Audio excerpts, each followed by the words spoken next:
Listen up. Your customers, our listeners, could be hearing about your business right now. Yeah, right now. Don't miss out on the opportunity to advertise with NewOrleansTalkNetwork.com. Call our business department today at 504-475-4793 to hear about our great rates. NewOrleansTalkNetwork.com. We provide the people, you provide the business.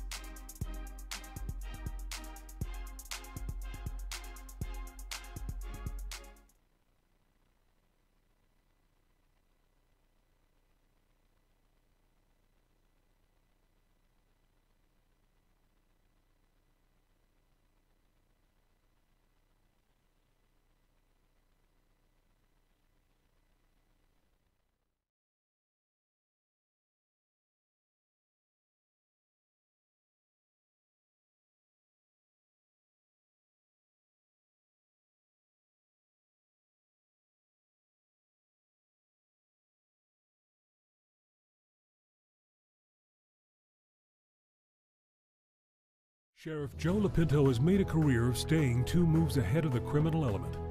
As a deputy on the beat, he led his division in arrests.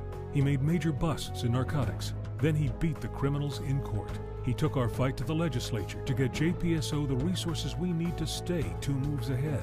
Now, as our sheriff, he's implementing cutting-edge new technology. Joe Lopinto has proven for decades that he knows how to win.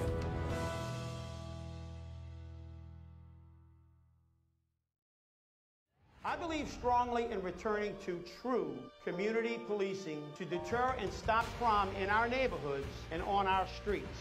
We will ensure quick response times and vigilant patrols.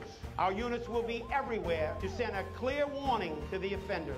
I won't let political correctness get in the way of policing. If my officers see something, they will say something. John Fortunato, Sheriff, because experience really does matter.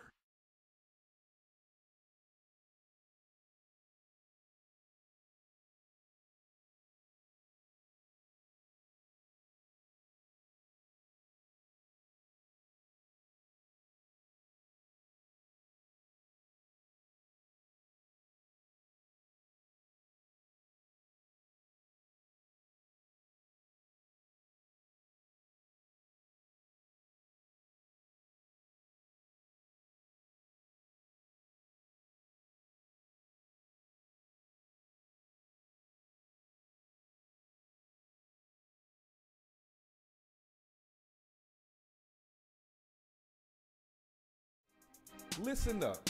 Your customers, our listeners, could be hearing about your business right now. Yeah, right now. Don't miss out on the opportunity to advertise with NewOrleansTalkNetwork.com. Call our business department today at 504-475-4793 to hear about our great rates. NewOrleansTalkNetwork.com. We provide the people, you provide the business.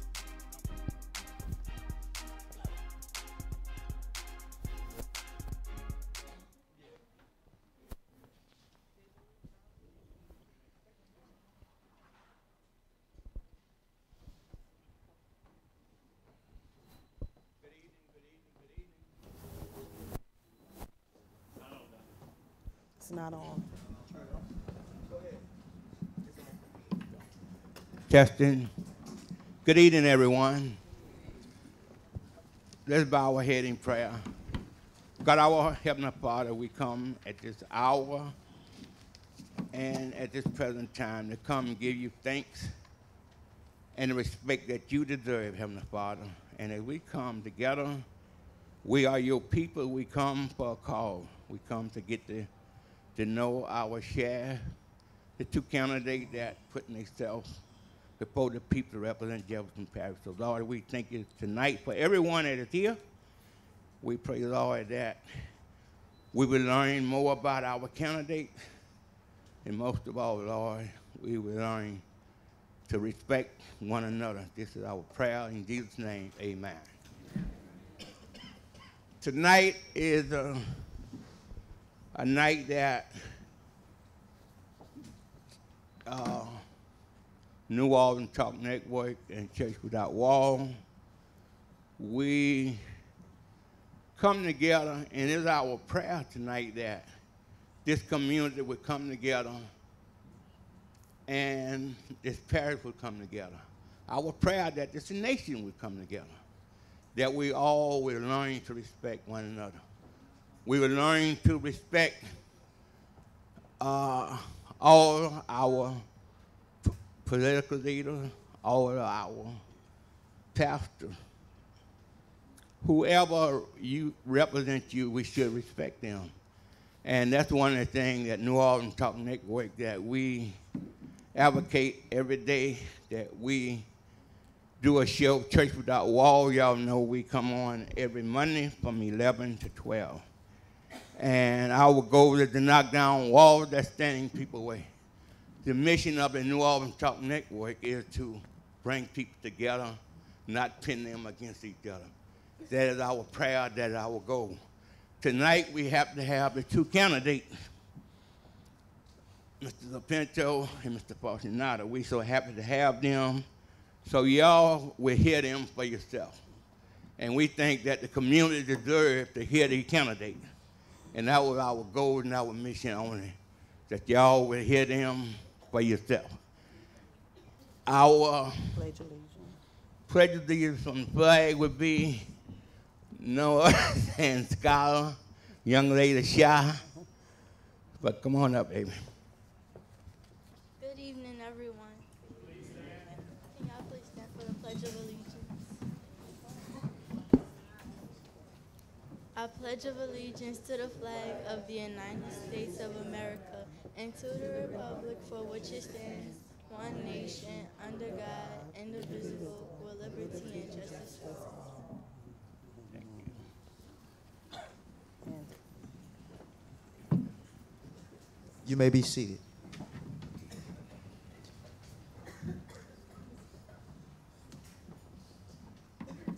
My song is America the Beautiful. I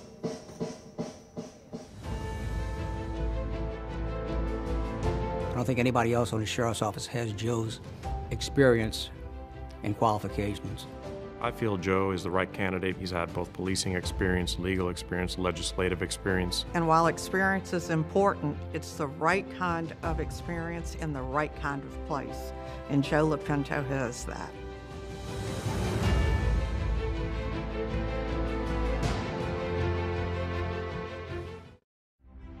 I offer the following, a history of earning my way through the ranks from cadet to the rank of colonel. I offer the command skills to build and lead a force of 1,500 plus truly dedicated men and women, and the institutional knowledge of knowing the past and how it impacts the future. I am trained, I am tested, and I am a candidate for Sheriff of Jefferson Parish.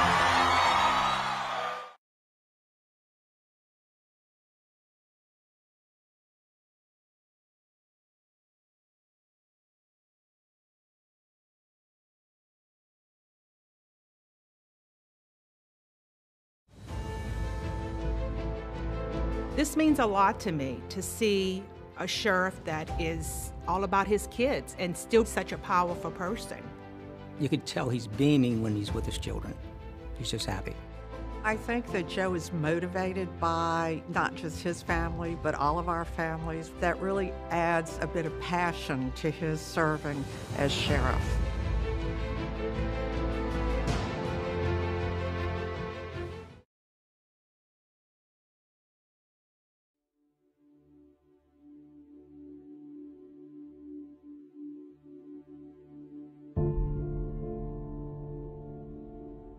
Over 40 years ago, putting on this uniform for the first time was one of the proudest days of my life.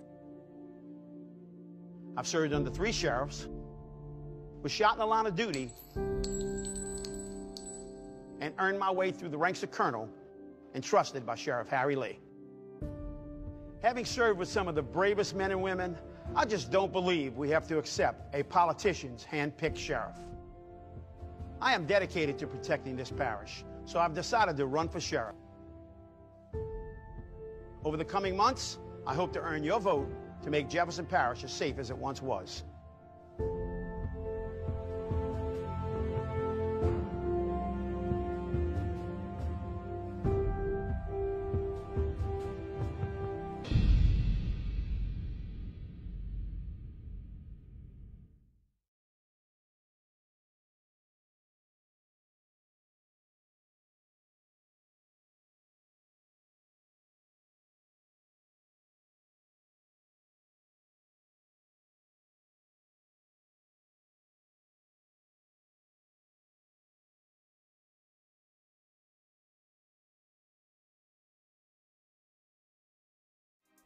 Listen up. Your customers, our listeners, could be hearing about your business right now. Yeah, right now. Don't miss out on the opportunity to advertise with NewOrleansTalkNetwork.com. Call our business department today at 504-475. God ain't gonna never die alone, this young man alive. Thank God for he is a recording artist. So we thank God that he stopped by. Now I want to remind y'all this is being recorded all over the parish. Matter of fact, Facebook all over the country. So we ask that y'all be a little courteous in not walking from the camera. But right now I don't want to hold up anymore. Want to bring to you the moderator for tonight is Dr. Glenda L. Williams. Here she comes now. Thank you, thank you. And thank you. I just want you all to give a hand for our youth that are participating on tonight. And at this time, we're going to have Dijon Curtis to come, and she's going to introduce our candidates. Good evening, everyone. I am Dijon Curtis, and this is the Jefferson Parish Sheriff's Forum that you are at. Hosted by New Orleans Talk Network and Church Without Walls. This is a live panel discussion. Now I will introduce to you two men that are running for sheriff. Sheriff Joseph Lopinto and Mr. John Fortunato. Thank you for coming out tonight, and remember on March 24th to vote for either candidate of your choice.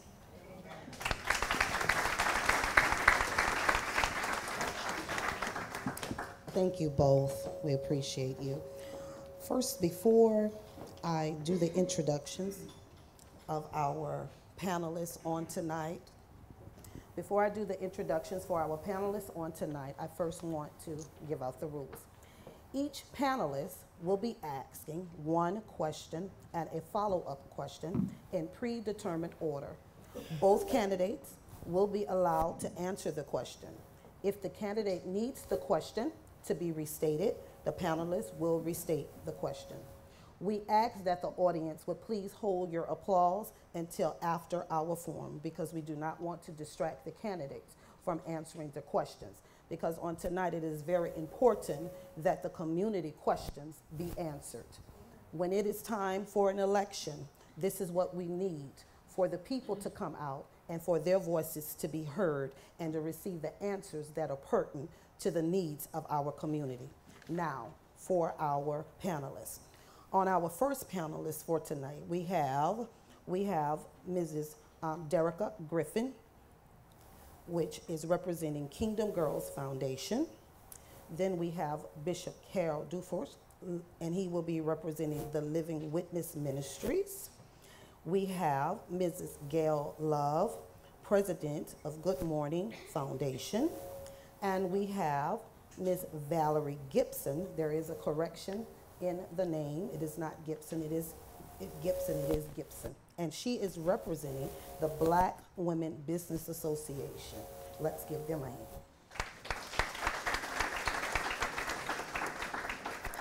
Now, again, I want to let you know that the rules on tonight, candidates, is that each panelist will have the opportunity to ask 2 questions.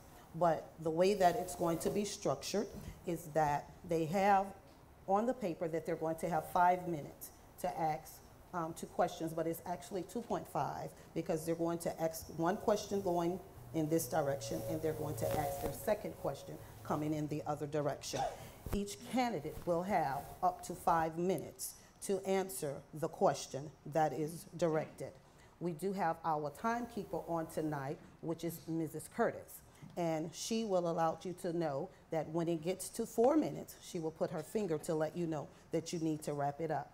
We do want to give you ample time to answer, but we are on a time frame. So I would ask that everyone would please pay attention and adhere to the time restrictions. Okay? So we're going to begin. And our first question is going to be coming from Ms. Griffin. Testing. Okay, it does work. Hello, how are you today? Can you speak a little loud? A little loud. Mr. Fortunato, the first question is for you, and it is, in the CAFR, the current sheriff staffing appears to have a grant writer. If elected sheriff, will you be willing to allow, if legal, the sheriff's grant writer to work on grants to advance a battered women's shelter and or social assistance programs to assist this population? And we need a correction because in the coin toss, you need to direct your question to Mr. Lopinto. Okay. Mr. Lopinto, do you need me to repeat that? No, I'm good. Okay. We actually have a grant writer on staff that works not only with the parish but with us in Jefferson Parish Sheriff's Office. The answer is it depends on if it's legal or not. Many battered women's shelters are nonprofit organizations. If they're nonprofit organizations, we can enter into memorandums of understanding with them in order to help them draft grants that may be beneficial to us all. So the answer is yes on those certain situations. If it's not a nonprofit, then the answer is no. We can't utilize our parish funds from the sheriff's office or the public funds in order to help a profit organization that is maybe receiving different types of assistance, right? So we do utilize that now. Now when it comes to battered women's shelters, our officers also go out and attend. We use our community relations division to have our female officers go and actually speak at some of those locations. We regularly deal with that. I've been part of different legislation over the years when I was a state representative to combat domestic violence. Domestic violence is obviously an issue that we've had for many, many years, and it doesn't ever go away.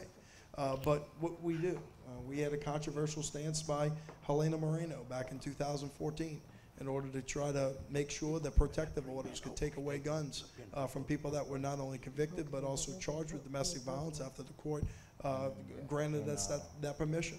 Not only did I understand that was a controversial issue about taking guns away from it, but I understand it was a very important issue.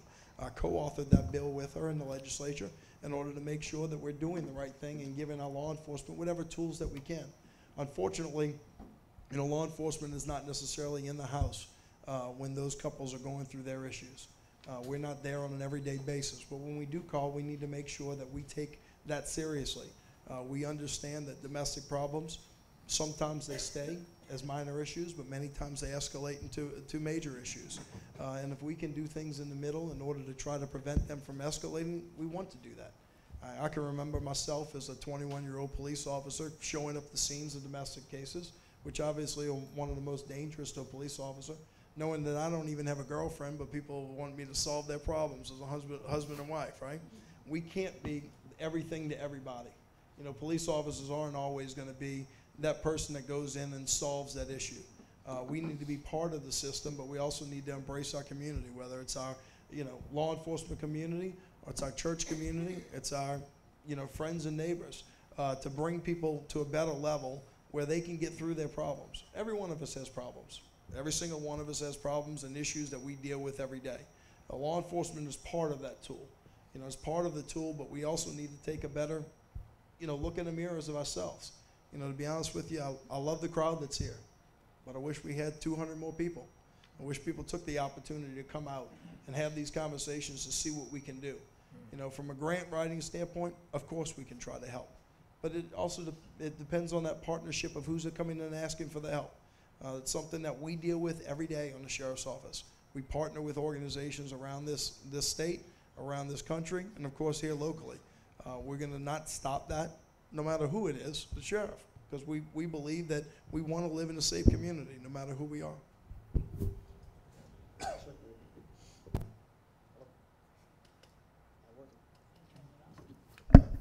You working now? Okay.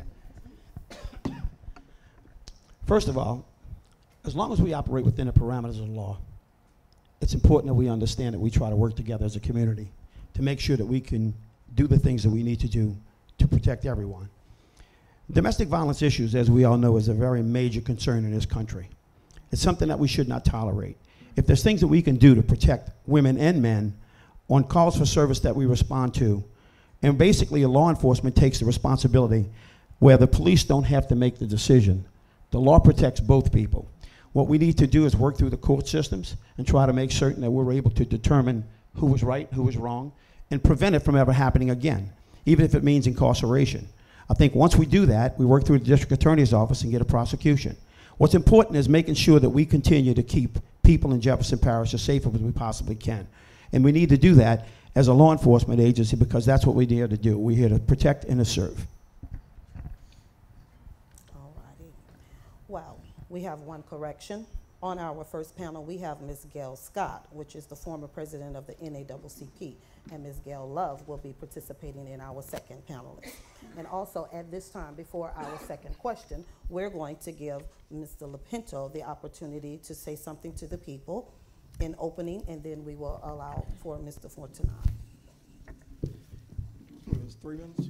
So, thank you all for coming out tonight. As I said kind of in my first one, you know, we want people to come out and see us. We want people to come out and take an active role in not only this election, but in our community. You know, many of y'all heard my name for the first time 6 months ago. You didn't know who I was. You had no clue. Noel Norman's going to retire. I'm going to become the next sheriff of Jefferson Parish. You said, who? You know, my job is to go out there and tell you why I'm here. You know, I've represented law enforcement in all 3 branches of government. I've been the policeman on the street not too long ago. 13 years ago, I was the black shirt and the silver badge answering the calls for service of Jefferson Parish. I worked from the sheriff's office from 1997 until 2004 as a deputy, as a narcotics detective, going out and trying to make a difference every single day. I'm proud of my path to be here. If you would have asked me 13 years ago, would I be sheriff of Jefferson Parish? The answer is no. I've worked very hard. Nothing was given to me. I went to Delgado, received a bachelor's degree in criminal justice, transferred to Loyola, received my associate's degree in criminal justice. And while I'm working here in the sheriff's office, on a whim, I took the LSAT. I didn't have any scholarships. I have $100,000 in student loans like everybody else. But I went to work, and I went to work hard. I worked in the morning at 5 o'clock, took till 1 o'clock, took classes at 6 o'clock at night till 9:30, went home, got about 4 or 5 hours of sleep, and woke up the next morning and went back to work. I've represented law enforcement in the legislature. I was lucky enough to be elected, but not because I was in politics. I ran against Harry Lee's nephew. Think how much politics I had. I had no money, I had no endorsements. I went out there because I had qualifications. I asked people to be the state representative, and I went to Baton Rouge and I served as chairman of criminal justice. I've made decisions that were hard. They're difficult. We have bills that come across our desk every day, and they're not always easy. I've had to make the decisions to press a red and a green button, to make decisions that affect us as Louisianians, as Jefferson Parish residents, and just people of the community. I've been able to come back as the attorney for the sheriff's office, representing our law enforcement officers, representing them when they get sued in court, coming back and understanding the big picture of the sheriff's office. You know, I'm proud to serve in this uniform, but it's only about 1/3 of what we do in the sheriff's office. We're the tax collector, we're the civil division, we run a motor pool. We have all these different assets that people don't believe, don't necessarily realize. We're a $125 million corporation that collects over $800 million of taxes, that pays for all the different school systems that we have, pays for the parish services that we have. And my job is to have to understand when they talk about tax reform in the legislature, how it's going to affect us on the local level. So I ask anybody that's looking at this election, qualifications make a difference. Look at the qualifications. My job is to go out there and do my job. That's what I've always been. 1 minute or stop. 1 minute. My job is to always go out there and just work hard. That's who I've always been. Since I was 15 years old, I was working hard. Going out there, working at different hunting and fishing stores to pay my car note, pay my insurance, whatever the case may be. I'm proud that I've been able to have the opportunity to come back and serve as your sheriff. You've seen me over the last 6 months. I'm fair, I'm honest, and I go out there and more importantly, I'm professional. That's what I expect out of my officers. That's what I expect out of everybody that has contact with anybody in this community, is to go out and be professional, because that's what it took for when I was. We've changed law enforcement since the 1960s and 70s and 80s, and we expect more out of a policeman every single day. And I'm proud to be able to, lead the men and women of our organization to whatever new heights bring us. And I think that's what I'm going to try to do. Thank you. I started my career in the Jefferson Parish Sheriff's Office when I was 20 years old. Coming from a family of law enforcement officers, I was very proud to take on the task of what I wanted to do, and that was to protect the people of Jefferson Parish. after joining the sheriff's office. I was promoted numerous times. I was a silver badge on a black shirt. Actually, it was a silver badge on a blue shirt when I started. Times changed. I worked my way through the ranks. I received the gold badge. I was proud of the gold badge that I received throughout my entire career, going from sergeant all the way to colonel, which is the position with I held. But I know that what we need to do is make certain that we do the best that we can to keep Jefferson Parish safe. I know that throughout my entire career, I've been along every step of the way in the major decision-making that was going on in this organization and doing what we could do collectively to keep Jefferson Parish safe. I worked with the many different bureau chiefs. Actually, we had 13 different bureaus of the Jefferson Parish Sheriff's Office with 7 bureau chiefs that affect the budget of this organization. I know that we have a $126 million budget. We had a $2 million deficit back in September. That's going to go away soon, actually in 2020, when all the buildings are finished being paid off, and we'll wind up with $1 million fund balance. Money that we can use to make certain we do all that we can to continue purchasing the best equipment, getting the best training, and doing the best things that we can so the men and women of the Jefferson Parish Sheriff's Office can go out this community and treat everyone fairly, to be able to make certain that we know that they need us just as much as we need them. I believe in community policing to the point where we need to get our community back together. I know it's strong. I know what we need to do. I'm trained and I'm tested, and I'm ready to move this organization to the next step. Now we will have our second question by Bishop Carol Dufour.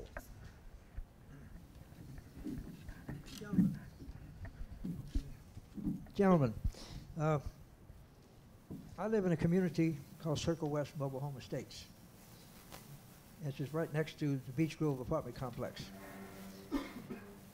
And almost every night, I hear gunshots coming from Beach Grove. So I come up with this question. If elected, what will you do to decrease the number of shootings that go on every night in Jefferson Parish? Well, to begin with, when you have those errant gunshots in this area, we have some technology at this time, not to go into the specifics of it, that we detect gunshots. Once we do, we direct our personnel into that particular area. Now, what we need to do is make certain that we saturate the area that you're talking. For instance, I've been in your mobile trailer court, in the mobile park over there, on a number of occasions throughout my entire career. I know that it's important we try to do the best that we can to make certain that you feel safe when you're inside of your home.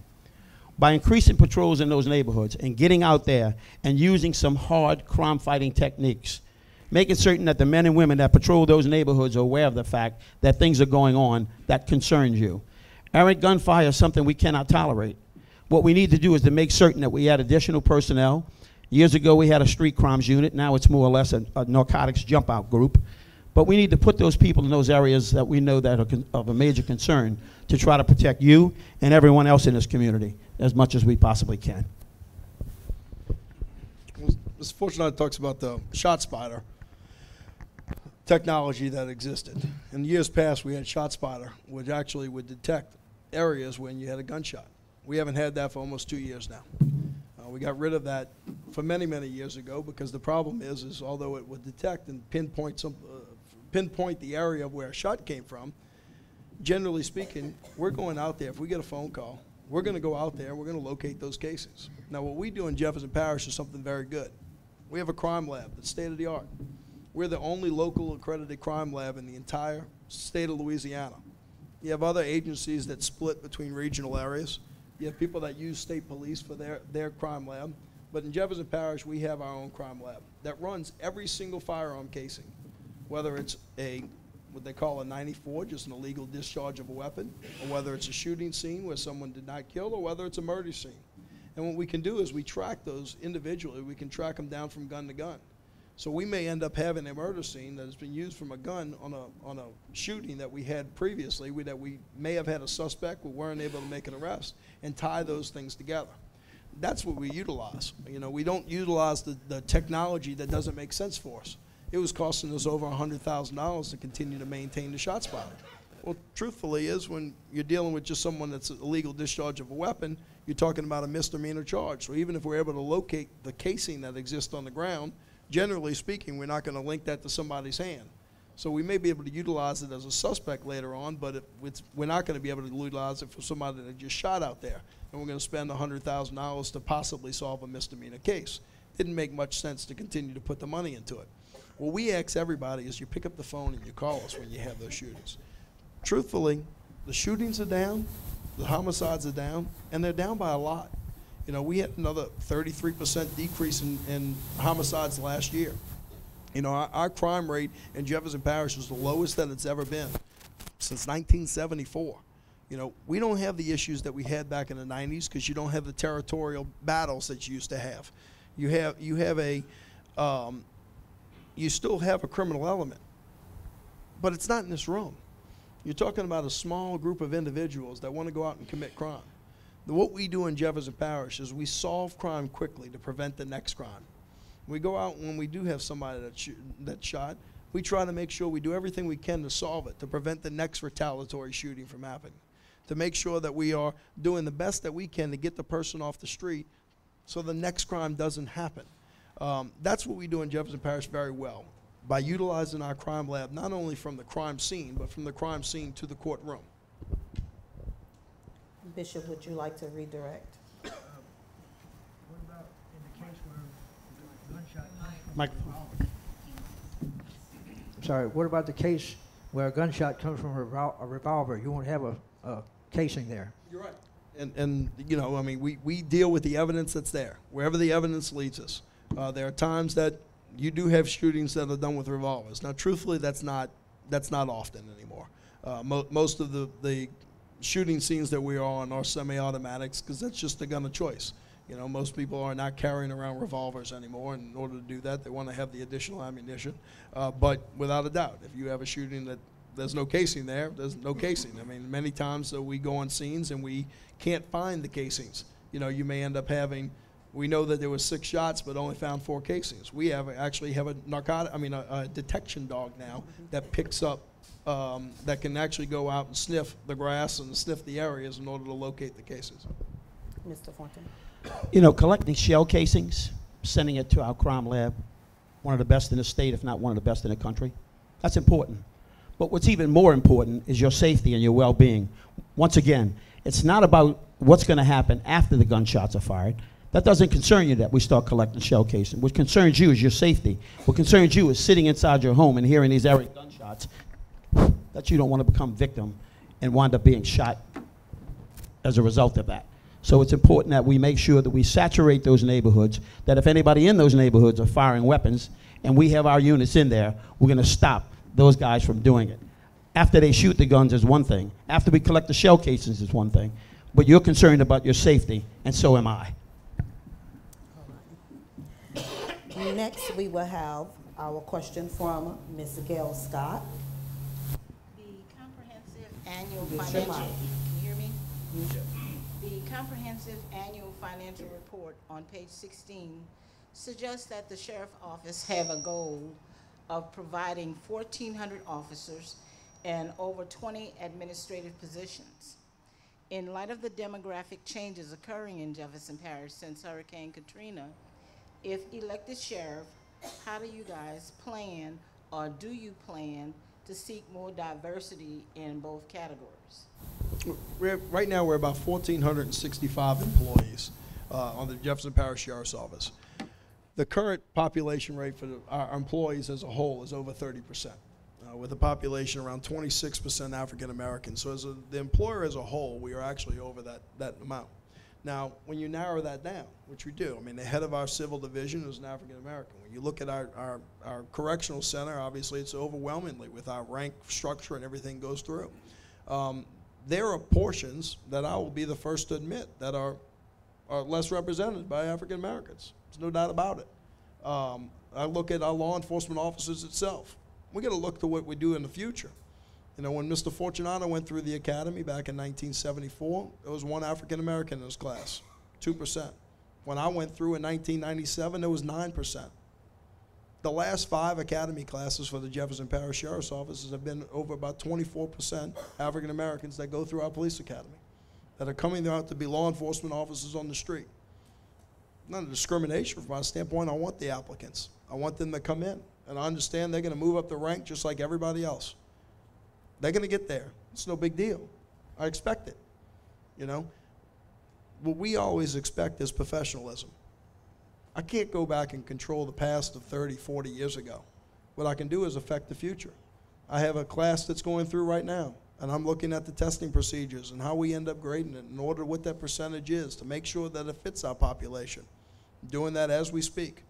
I've made promotions on this department over the last 6 months to make sure that not only that I'm treating fair, but I look at it. I look at it every day. I want to make sure, because the truth of it is our organization has more diversity. My rank needs it because I need to be able to have the respect. I need to be able to have the respect and understanding. But that doesn't mean you go in the next day and the first day and you say, all right, you know, I'm going to fire somebody that's been here for 25 years and put their time in law enforcement so I can replace it with somebody else. That's not the appropriate thing to do. You got to make sure those decisions come over a period of time. You know, I am the new generation. That's what I am. I'm the new generation that understands that education gets us through this. It's not what we did in the past. It's what we can go forward and do in the future. I'll look at the numbers. That's who I am. I'm the intellectual that's going to sit there and do a professional job every single day. I don't mind having these conversations because they're not hard. They're not difficult if we sit here and we talk about them. And I'll put anybody in the room with me and show all the numbers that we go and say, you know what? Sometimes the decisions are tough. But like all the decisions I've had to make in the past, I make a decision and I move on. Tough ones are easy when you make the decision and move on to the next one. I'll note throughout the years that I've had an opportunity to actually be a part of the promotional process in the Jefferson Parish Sheriff's Office. Excuse me, Mr. Fortunato. Can we please ask everyone to check your phones and put your phones on silent or vibrate? We do not want to interrupt the gentleman while they are speaking. Thank you so much. And it's unfortunate that the majority of the promotions that go on in this organization and have for quite some time take place behind bars, working in a correctional facility. When I started, yes, but I got out of the academy in 1972, just to make sure he knows the correct date. When I started, Sergeant Rogers Johnson was my sergeant. He was one of the only black sergeants at the time in the entire Jefferson Parish Sheriff's Office. As time went on, Lieutenant McAlford was on the West Bank. He was a patrol division lieutenant. I can tell you with absolute certainty, we do not have anyone in our patrol division at the rank, that is African American, at the rank of sergeant or above. I think it's important that we try to do what we can to make sure the people of this community feel safe, feel comfortable, feel trusted by the men and women of the Jefferson Parish Sheriff's Office, even if it means teaming up officers in those particular neighborhoods that we can build the trust with our community. It's very important. You know, we need to look at the testing process in this organization. Again, I've sat on the panel through all 4 different phases, and I know for sure that it's flawed. It's very subjective in the very end.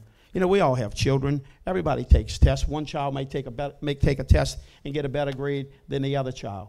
But we need to level the playing field to afford the opportunity for all ethnic groups, no matter who they are, all race, creed, and color, to come across the board and have a shot to move through the ranks of the Jefferson Parish Sheriff's Office, to make certain they too can escalate through the ranks and become members of the Sheriff's Office that we're proud of, in spite of the fact that we're hindering them by keeping them.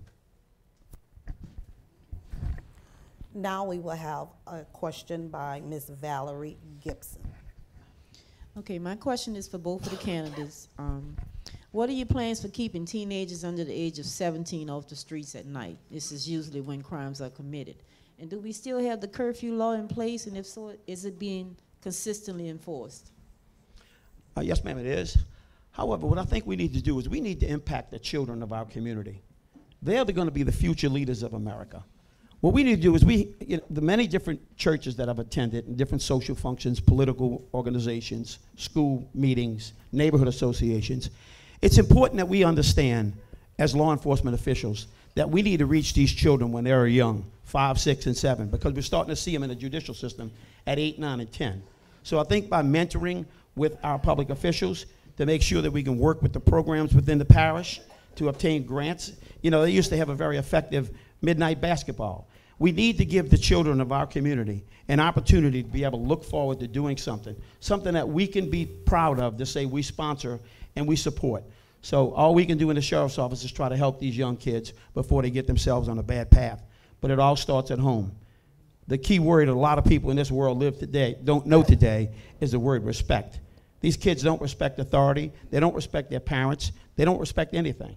So what we need to do is rebuild these children and reprogram them to understand that it's important that by working hard, by doing all that they possibly can, that they too can be the future leaders of this country. Thank you. I mean, we make over 20,000 arrests every single year. Truth of it is, I wish we made none. You know, when it comes to a curfew or it comes to a juvenile violation, you know, I want parents that care. I don't want the kids to be scared of the police. I want to be scared of their parents. You know, so it depends on what we catch. You know, I can remember, you know, when I grew up, obviously, I was more scared of my father than I was worried about the police picking me up. You know, and that's the things that we need to, you know, when you talk about being consistently enforced, it depends on the situation.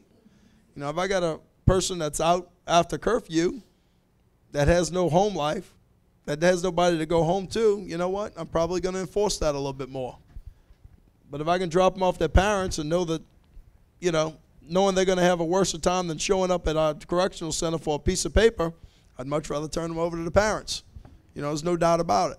So is the curfew law in effect? The answer is yes. I mean, the curfew law has never changed. But I want our officers to have discretion. You know, I want our officers to go out there and understand that it's not good to just sit there and put criminal records on people as they grow up and be young. Because guess what? That doesn't help us to go for the future. We're all kids. Every one of us has been a kid, and every one of us has made mistakes. No doubt about it. You know, and we're all going to continue to do so. And as long as those generations continue to happen, you'll have kids out there that make mistakes. You know, our job is to not turn those mistakes into life-changing events. Make sure that they're not going out there for their life-changing events where they don't have a respect for law enforcement, where they take other, you know, criminals and put them in their own hands. You know, our job is to go out there and, you know, not only enforce the law, but have the discretion to understand when we're not supposed to enforce the law, when we're supposed to go out there and have a compassion, have a little heart, and make sure that the kids don't get turned out into something worse. Because I'd rather give somebody a break on a curfew than turn around and have to arrest them for a shooting the next week. You know, and that's what we're trying to do, and that's a balance. It's a balance that we always deal with. You know, it's a balance that some of our officers are better at than not. Stop it 1 minute. Keep going. All right. So, I mean, it's a balance that some of our officers are better than not. I enjoyed that balance. It's who I am. I didn't mind going out there and talking to people and, you know, be able to walk out and handle a call for service that you think I'm the, you know, the aggravated person by all means and writing the ticket and doing whatever, but walk out when I end up dropping the ticket off, they're telling me thank you for the conversation we just had. You know, our officers need to continue to be trained every day so they can have honest conversations with people. You know, are we getting better? Sure, we're getting better. Absolutely. Are we perfect? Nope, because you know what? We're human. You know, and that's what those kids are. They're human. So we're going to continue to force it, but we're going to force it when it's necessary. Thank you. Ms. Valerie Gibson, you will ask your second question. So, what are you planning to do? Use your mic. What do you plan to do differently about the murder rate that have not already been done? Well, I think it's on me first. Yeah. I mean, our murder rate is lower than it's ever been. We have 60, 70 murders. I mean, you know, even in this past year, January, we're still low again in murders. I mean, that's a good thing. It depends on the type of murder. You know, as I said before, we solve crime quickly to prevent the next crime. Look, someone's going to murder in a domestic situation. You know, that's hard because we don't sit in that house. But when you're talking about drug-related trades and murders that are out there because people don't know how to express themselves, they get in fights or do whatever, we need to make sure that we solve it quickly because that person took someone's life. They absolutely did. But what I don't need is someone taking somebody else's life in retaliation for that previous one. And that's what we need to go out and make sure that we continue to do, and it's what we do. You know, trust me, I wish every murder we had was solved, every single one of them. We do a very good rate. We have a very high solve rate, but not everyone's solved. We may have suspects. We may not have suspects. We have to live within the law that we have. You know, the more important thing is for us to be able to communicate. I mean, think about it. We don't communicate with each other. We're looking around this room tonight, and half of us don't know each other at all. You're going to go home tonight, and you're going to stand out on your front porch and realize that if you walk down your street 10 houses, you don't know who your neighbor is. You know, the police are not going to be able to solve every single thing that's out there and every problem that's out there. That's our job as a community to do that. We're doing better. Our economy's good. People have employment. Our crime rates are down tremendously. You know, we went from 47 armed robberies back last January to 25 this month. You know, I mean, things are happening on a positive direction for us. What do we do to solve, you know, what do we do to decrease it? We have these conversations. You know, we show up at our civic associations. You can't have 1,000 households in a civic association and only 10 people show up. We want a lot more people there, you know, so we can know our neighbor, know what fights that they're having with their, you know, individuals, neighbors, or whatever the case may be, and try to stop them before they occur. Well, to answer your question specifically, there's really not much we as law enforcement officers can do to stop a murder from occurring. Murder is a crime of passion. If someone in this room decides to go home tonight and take out their significant other, or go to work tomorrow morning at their place of business and take out their employees, or some lunatic, crazy, maniac kid puts a gun in his hand and decides to go to a school, there's not a lot of things that we're going to do. Talking about what's going to happen, in fact, in spite of the fact that we do make quick arrests, that's not going to prevent the ones from happening prior to the person being arrested. So as we as law enforcement officials try to move forward in this community, we need to try to rebuild the trust in this community. We need to try to make sure that everybody understands that we need to all get along. Over the years, we've had quite a few murders that have been retaliatory acts of violence. Occasionally, and unfortunately, we have an innocent victim become, we have an innocent person become a murder victim in an armed robbery or a burglary or something like along those lines. But I think what we need to really do is make sure that we get the message out there that we all do need to get along. We all do need to respect one another to make sure that we can stop the violence in our community by doing what we can. Once again, it's a lot about being proactive in this community. It's a lot about having police cars traveling up and down the roadways. A lot about going into neighborhoods and rebuilding the trust within the people that live in those neighborhoods. When they see there's an issue, if they see something, they should say something, and we will do something. All righty. Now, Ms. Gail Scott will do her second question. My question is one that everybody around the nation is trying to get an answer to. What do you gentlemen think about teachers having guns in school being the answer to the safety of our children in our schools? Should the laws be changed for the betterment of all of us? Absolutely, the laws should be changed. Not only to protect us, to protect our loved ones, our children. I do not believe putting guns in the hands of school teachers is the right thing to do. That's not the answer to this problem. If you were a school teacher and we put a gun in your hand and send you through a 2-week course, how can we feel confident that you're going to know what to do when it comes to pulling the trigger on that weapon?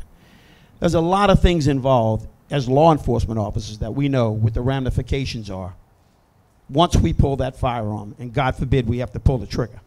Because once we pull the trigger, we better understand that we were within our rights to do so. Putting a gun in your hand as a school teacher and making you have the responsibility to address an issue because an assailant's coming in through your classroom door with an AK-47, and for you to stand there and decide in a split second what you should do, and you fire that weapon, and unfortunately you don't hit the assailant, you hit an innocent bystander or a child, that blood's going to be on your hands. So I do not believe we should be putting guns in the hands of school teachers. Now, in Southeast Louisiana, we all know everybody has, not everybody, but a lot of people like to hunt. A lot of people like to go out and target shoot and things like that, and that's okay. We shouldn't infringe on the Second Amendment right of the people of the United States of America. What we need to do is work closer with our government officials, work closer with Congress to do what we can to have laws passed so we as law enforcement officers can protect the children in our environment at schools. It's not a liability concern for me. It's for the everyday teacher that's out there. I know law enforcement officers around this country are killed every day with their own weapon. This is not about the mass shootings. Those are very rare. Y'all, it's realistic. We have millions of kids that go to school every single day, and millions of kids go home safely every day. We have 400,000 public school students in Jefferson Parish that go to school and come home safely. We can't let isolated incidents around this country bring us to the extreme on the opposite direction. The teacher in a perfect world, no, I'm not opposed to a teacher that has a weapon to be able to protect themselves from a mass shooting. But I don't want a teacher to have a gun and have to worry about maintaining it for the student that they have in class, but they just got an F on the test. That's why I don't want teachers to have guns, because I think it's going to cause more problem and more violence in the classroom, because they get to carry a gun for something that's probably never going to happen and give the opportunity to something that could happen every single day. That's why they shouldn't have guns. Now, what do we do from our standpoint, from a law enforcement perspective? It's a balance. It's a balance that we've got to deal with. We have police officers on campus. We have our resource officers there. Do we want them decked out in SWAT gear every day? Or do we want them to be the mentors that they are? You know, that's what we work with the school board. We could have a SWAT team at every single school. Is that the learning environment that we want for our children? I don't think it is. It's hard enough to get them to do their homework. They don't need to think they have to go through airport security every day they go to school. We want them to show up, to go to school, and do the best that they can, because we want them to get educated. We don't want them to believe that they live in a war zone, because they don't. You can't sit there and look at those isolated national incidents and make everybody believe it's going to happen here. You know what? It may. And our job is to be as protective as we can and prepared as we can as law enforcement agencies to go out there and actually sit there and if the worst case scenario happens, take the action that we need.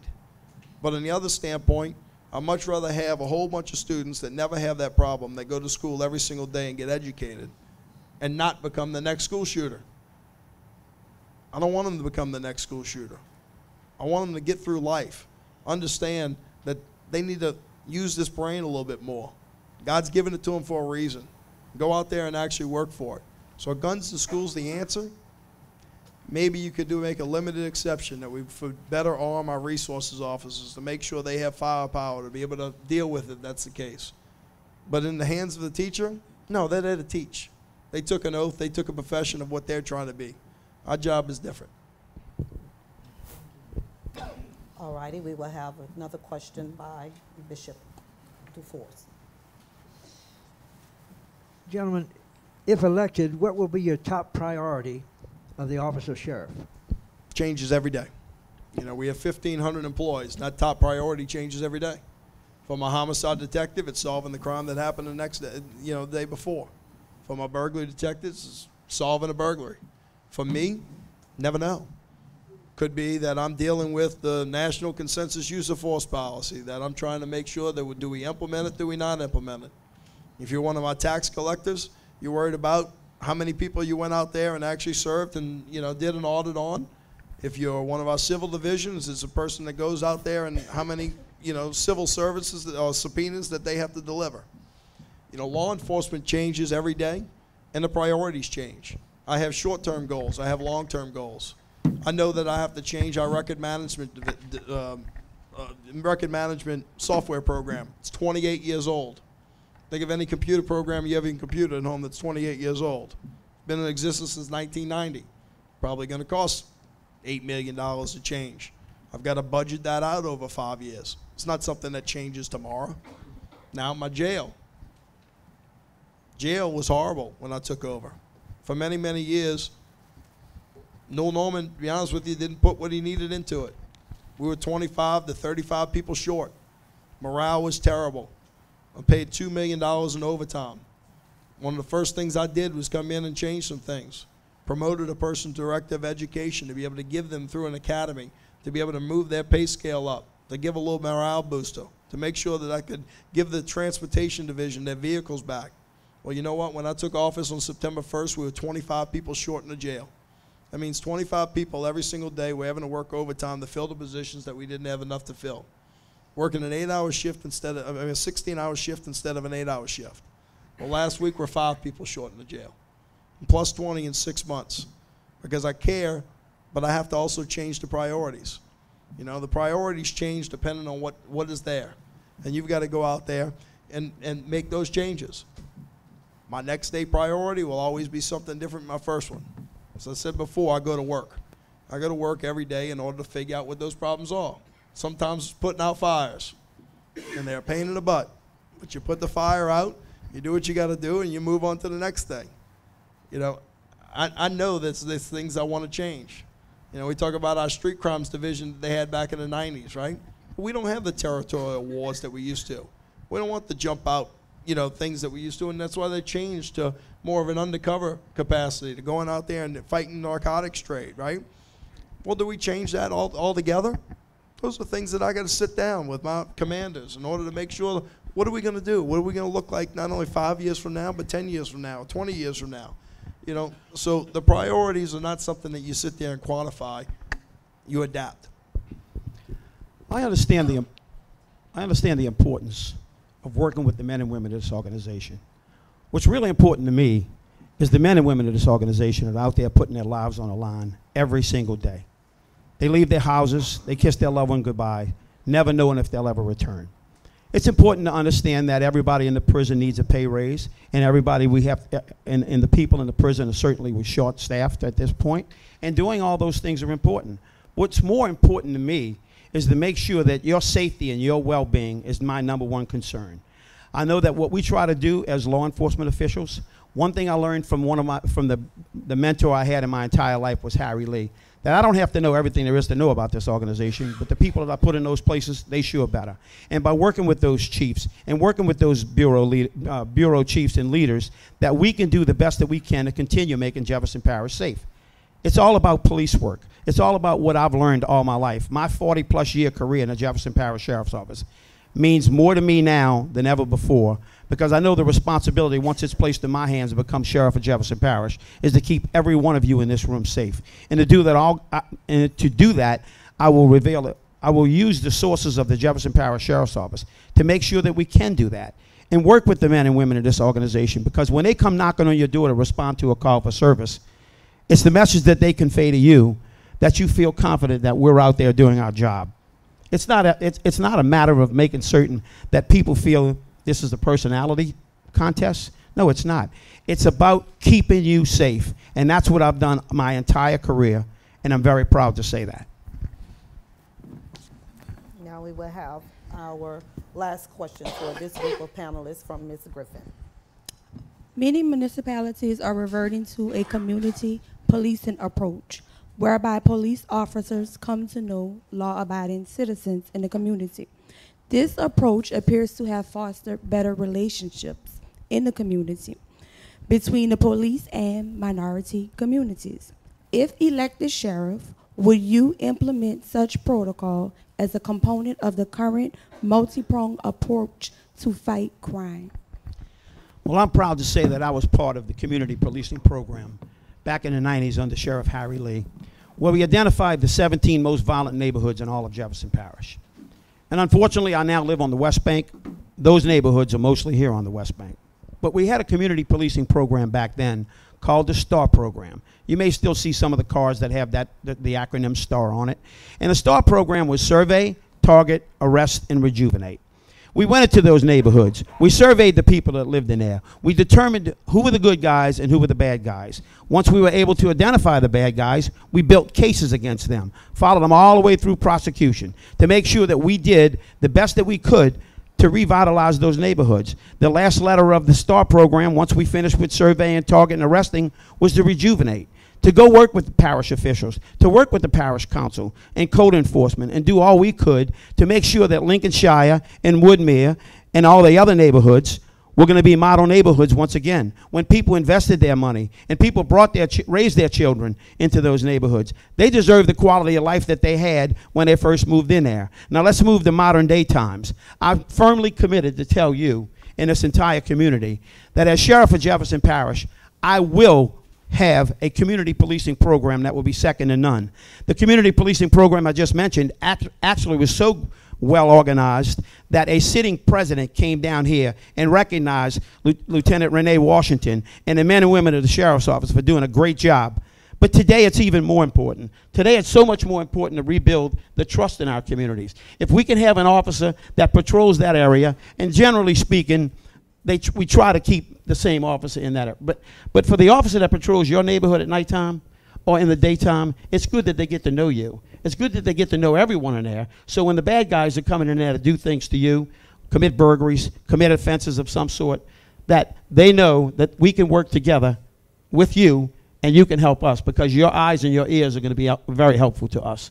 So once again, if you see something in your neighborhood, even now, you go home tonight, pick up the phone, call 911. I guarantee you we'll have a car at your door in less than 5 minutes to make sure that the men and women of this organization stand proud to try to protect you. Jefferson Parish Sheriff's Office has never abandoned community policemen. Well, let's be real. We're different.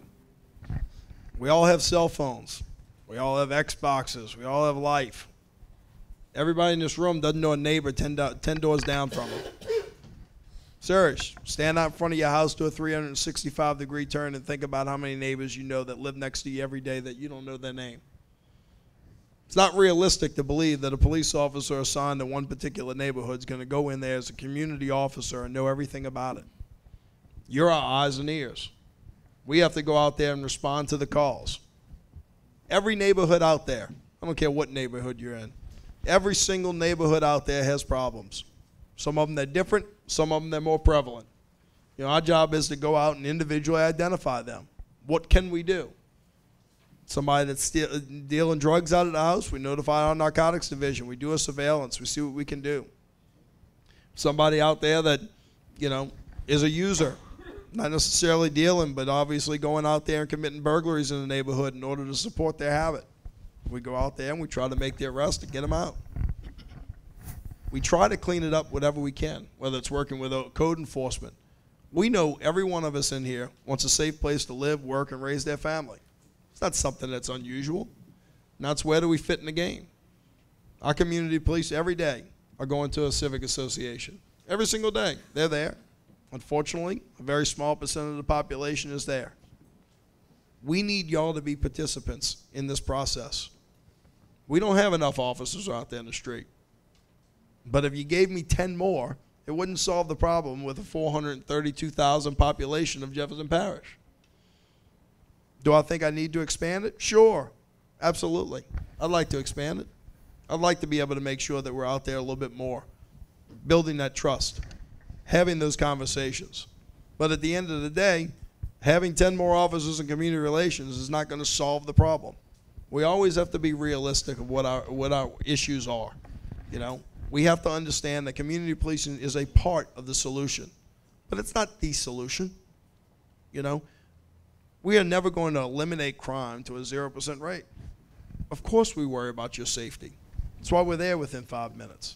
That's why we're there in order to make sure that we can bring everybody to jail to work with the system. Is the system perfect? Of course not. They're out of jail the next day most of the time, you know. But we have a job to do, but us as a community also has a job to do. Community is part of that process, but it's not the solution that ends it all. All right, let's give a hand for this first panel.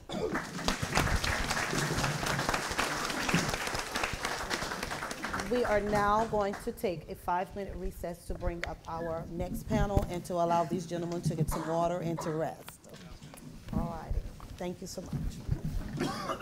And our keeper will let us know when our 5 minutes is.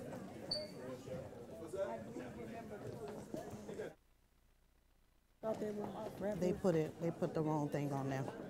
Yeah, because they didn't estimate correctly with having 2 panels. I'm Sheriff Joe Lopinto. I'm running for sheriff for one simple reason, because the right experience matters. We need the law enforcement of the future, not the past. Our deputies need the best equipment, training, and leadership so they can do their jobs. As your sheriff, I promise we will work hard every day to stay 2 steps ahead of the criminal element to ensure that the next generation enjoys the quality of life we value so much in Jefferson Parish.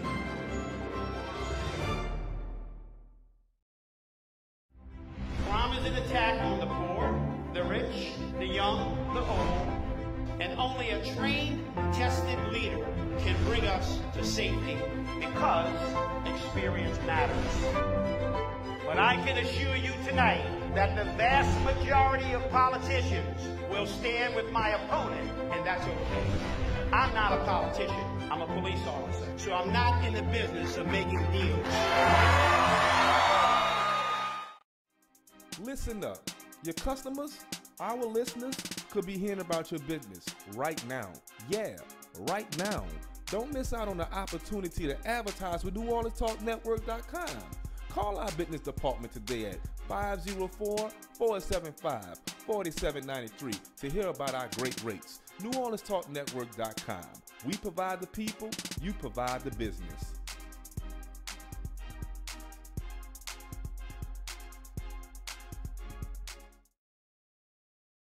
Hello, this is Sheriff Joe Lopinto. It's time to put the campaign rhetoric aside and let the facts speak for themselves. Crime is down in Jefferson Parish. Murders are down. Property crime is down. Car thefts are down. Home burglaries are down. Crime is down because we work hard every day.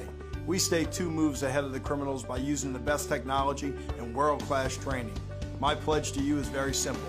I will continue to work hard every day to make Jefferson Parish safer. Thank you. In law enforcement, I believe a chain of command saves lives. I believe rising through the ranks builds pride. I believe training and years on the job result in safer streets and stronger protection. And I believe our next sheriff should be chosen by the people and not by a politician.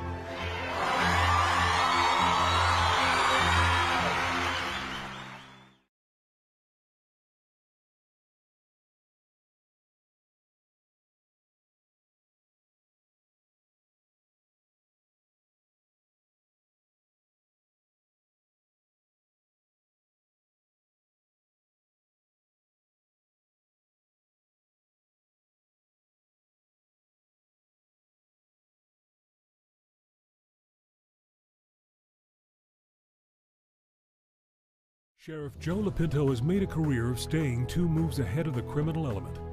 As a deputy on the beat, he led his division in arrests. He made major busts in narcotics. Then he beat the criminals in court. He took our fight to the legislature to get JPSO the resources we need to stay 2 moves ahead. Now, as our sheriff, he's implementing cutting-edge new technology. Joe Lopinto has proven for decades that he knows how to win.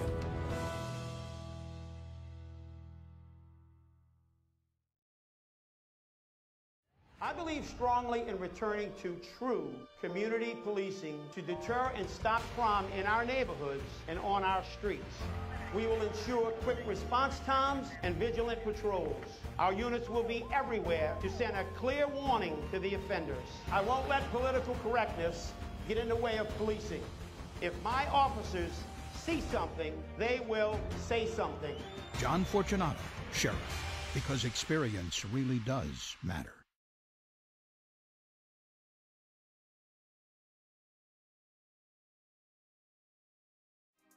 Listen up. Your customers, our listeners, could be hearing about your business right now. Yeah, right now. Don't miss out on the opportunity to advertise with NewOrleansTalkNetwork.com. Call our business department today at 504-475-4793 to hear about our great rates. NewOrleansTalkNetwork.com. We provide the people, you provide the business.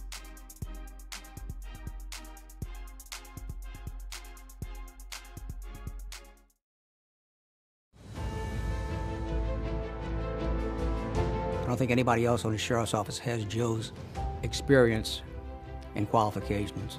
I feel Joe is the right candidate. He's had both policing experience, legal experience, legislative experience. And while experience is important, it's the right kind of experience in the right kind of place. And Joe Lopinto has that.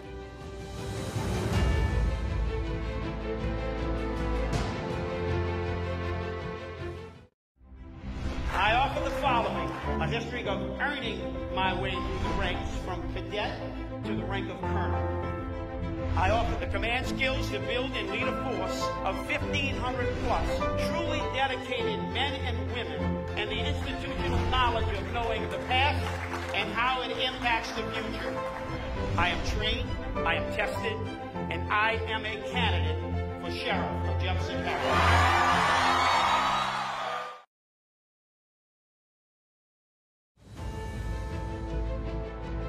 This means a lot to me, to see a sheriff that is all about his kids and still such a powerful person.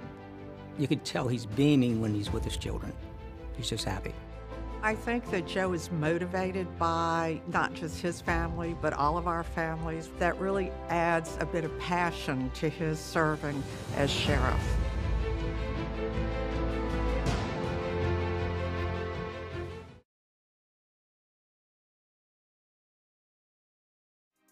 Listen up.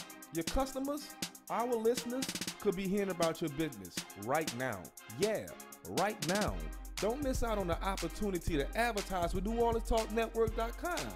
Call our business department today at 504-475-4793 to hear about our great rates. NewOrleansTalkNetwork.com. We provide the people, you provide the business.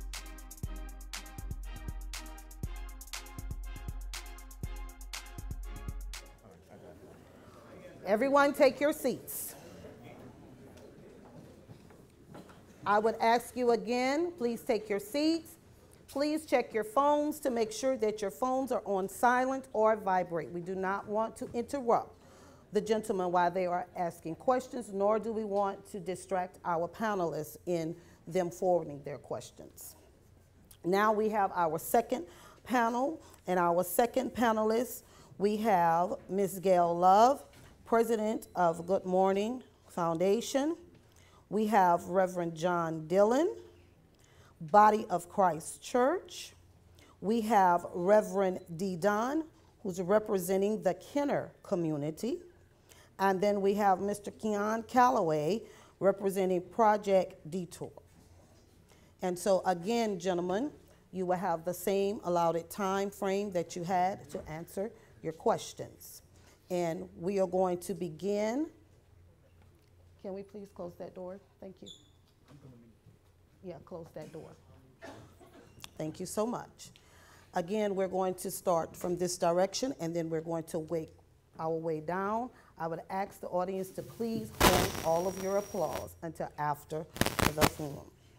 And we're going to begin with Mr. Calloway. Oh, there we go. Good afternoon, gentlemen. Thanks to everybody that came out today. It's definitely an honor to sit here and dialogue with you guys, our new future elect sheriffs. We all know that cops, courts, and correction is the flat line of our criminal justice system. But the word discretion, that's the game changer. So what strategies will we put in place to strengthen the relationships between our communities, our minority communities, our at-risk population, our at-risk youth population, as well as between our communities and the police, our at-risk population, our minority population, and the police? Well, I think we all have to understand that we need to work together as one. We need to be a community of one. We need to make sure that we protect everyone. Taking the time to single out one individual minority, no matter who it may be, is not the answer to the problem that we're trying to achieve. We need to work together. And just because you walk down the street and the color of your skin is different than mine, you shouldn't be judged by that. You should be the type of person that feels comfortable knowing you can walk through this community and not be harassed and not be just picked on just because of the color of your skin. I think the members of the men and women of the Jefferson Parish Sheriff's Office do a good job. Do I think we could do a better job? Absolutely. We can rebuild race relationships. We can also have sensitivity. I went through sensitivity training over the years with the past administration. And I think that really plays a vital role in this organization in making sure we try to make our men and women, or the men and ladies of the Sheriff's Office, who work our streets every day, who have interactions with people from all ethnic groups, that they treat them fairly, they treat them with respect, with dignity, with sympathy, and with empathy. So all I can do as Sheriff of Jefferson Parish is to make sure that the men and women of my organization understand the importance of building our community together as one. All right, now I'm on. What I try to always know what our perspectives are. You know, you deal with a young African-American male that gets stopped on the street corner, has no clue why he's being stopped, never been arrested before, good kid, B student, no problems. But you also got to think of it from the law enforcement perspective. We're going out there to try to make cases. We're going out there to try to make a case. Think we see something, we're going to make a stop, make that stop, and you know what? It's wrong. There's nothing there. You got to let the person go. Now, what I don't think we do a good job in law enforcement with all of our officers, I've always been good about it. It's not a win-loss for me. Many of our police officers, they feel like they failed. They lost right there during that period of time. And they don't take the time to explain to the person that they just stopped what they saw, why they stopped them, but thank you for being a good kid, and move on. So that policeman gets in his car, he's mad because he didn't get the stop and the arrest that he thought he was going to get, and he rides off. And that person on the street corner is just pissed off at the policeman that just stopped him because, like, I didn't do anything wrong. You know, we can do better, and I think we do better. Does that take a period of time? Of course. Discretion make a difference? Always. You know, I've always advocated for different things in the discretion of the courts. We have a problem with crime today. We all know the age limit of the people that are committing crime. It's going to be the young ones. Most of us age ourselves out over the years. Unfortunately, I can't house the 20-year-old punks of today because we're still housing the 60-year-old punks of 40 years ago. We've got to give the judges, we've got to give the parole board the discretion. We've got to give them the ability, just because it's a violent offense, you know what, doesn't necessarily mean that they need to be there with no eligibility for parole. Now, I'm not saying you have to give them parole. You have the ability to have eligibility for parole. Give them the chance to become a mentor. Give them a chance to get an education, and give them a chance to be able to go in front of that parole board and earn their position out.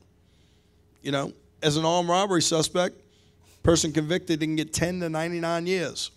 What's the right amount? Who knows? Who knows what that amount is? You give them 10 years and they do nothing, and they come out at 28 years old and they same punk that they just went in, guess what? We're going to have problems. You give them 99 years, we're going to be paying for somebody that's sitting there in a diaper or a cancer patient, whatever the case may be.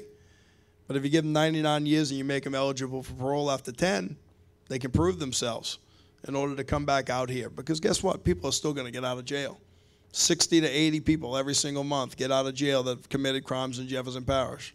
We're going to deal with them if they reoffend. We hope they don't. Mr. Calloway, would you like to redirect? Yes. Reason being that question, Mr. Lopinto, is that we have guys that's in our communities, young at-risk youth in our community that's arrested, falsely arrested and sit in jail 2 and 3 years awaiting trial. Actually, for instance, I have a guy that I've been kind of in contact with. He's in Jefferson Parish Correctional Center, been in there 2 years, went in at 18 on an armed robbery from a bad choice. The armed robbery was not his robbery, but he was joyriding in the vehicle. So in the process of him being in prison for 2 years, like, what I'm trying to see is how can we get transparency between the sheriff's office and these at-risk youth that's actually in prison.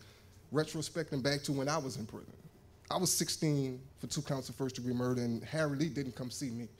So I want to know, if we have a sheriff that's going to be sitting in the seat representing Jefferson Parish, we need to know if our youth will be taken care of behind making bogus, faulty mistakes, because it's a choice that we make. And we can't allow that mistake and that choice to hinder these guys' growth for the remainder of their life. So I want to know, my follow-up is, can we count on either one of you elects to sit in that seat and actually rule that seat with compassion, knowing that morally our community needs someone in y'all position to actually not just lock us away, not just throw us away and just expect that we bounce back from that, because it's hard. Trust me, it's hard. All righty, we need to let them answer. And you got to understand what our role as the sheriff is. You know, our role as the sheriff is to go out there and make that case. The district attorney has to evaluate the case and make a decision of whether they're going to actually go forward with it. We're going to hold the person, whether it's a bail. That's why I like the discretion of the judge. Discretion of the judge has to make a difference. When it comes to any case, 3 weeks ago, the district attorney contacted me on a case for 20 years old, an aggravated rape. They brought together the evidence of a case that actually was before 20 years ago. It was probably 30 years ago, well before my time. You know, I wasn't here. The case was made, and truthfully, the evidence that they were convicted on 30 years ago that never would have been even charged today, on today's standards. District attorney asked me to look at it, make sure he wasn't missing anything. because he was planning on joining in on the motion along with the post-conviction relief in order to release this person out of jail. I sent it over to my detective bureau. I told them, take a look at it. We all agreed the same thing. We joined into it also. You've got to understand that this system is not perfect. It's not. You know, we sometimes get the wrong person, but our job is to make sure that we also try to keep a community that's safe every day. It will never be perfect, and some people are going to be victims that they shouldn't be victims. But purposely, we should never try to make that happen, and that's what I'm always looking for. Are there people that are suspects in some of our crimes today that I know that they committed that murder or committed that crime? The answer is yes. But if I don't have the charges to be able to do it, we don't just sit there and automatically go throw them in jail. We have to use the evidence in front of us in order to make that conviction. To rush the issue, actually it's not victims becoming victims, it's suspects getting arrested. I know for a fact throughout my entire career I've had an opportunity to work closely with many of the members of the District Attorney's Office of Jefferson Parish. What we try to do is just have a screening officer, sit there and have conferences to talk about the charges, to talk about whatever charge you're faced with, to make sure that we have the proper evidence, because it's just like anything else. You make an arrest, you present the findings of your investigation to the District Attorney's Office, and it's the District Attorney's Office at that point to decide whether they're going to proceed with the charges that we filed. What we need to do is try to catch these kids before, we catch people before they get to that stage. At-risk youth is very important today. It's important to the point that we as law enforcement officials try to do all that we possibly can to work with everyone, to give these children or these young adults an opportunity not to go to jail, because once they go to jail, then it becomes another problem. And it's not about just putting people in jail. It's about making sure that if we're going to charge you with something, it's a legitimate charge and not a trumped-up charge. And if it is, then we're going to work with the District Attorney's Office to make sure that you can get out of jail without having any issues. Now we will have our question by Reverend D. Dunn, representing the Kenner community. Thank you all for being here tonight. Also to the audience that's here. Both of you all know me personally because I'm a JPSO chaplain. So I see what goes on from the police department and also from the community standpoint. But tonight I want to ask a question about the community because I live in a black community and I am black. So I want to know, because at one time this was in place, and I think it's very important because black people know black people. I mean, it's just the way it is. So I want a yes or no answer to, will either one of you all consider having a black liaison, or a liaison which should be black, between for the community to go between the community and the Jefferson Parish Sheriff Department, because I think as a black person that is very important, because there are things in the community that from a black perspective and from a white perspective we really see things differently, and I see things differently because, again, I'm in a police car, so I know what goes on there, but I'm also a citizen, and I know what goes on there. Well, back in the day, we were part of the Cops and Clergy program, and I'm not sure whether or not you came in from the Cops and Clergy or the current day Chaplains program. Okay, I think it's important that we understand with the Cops and Clergy program that the faith-based community work as hard as they possibly can in conjunction with the members of the Jefferson Parish Sheriff's Office.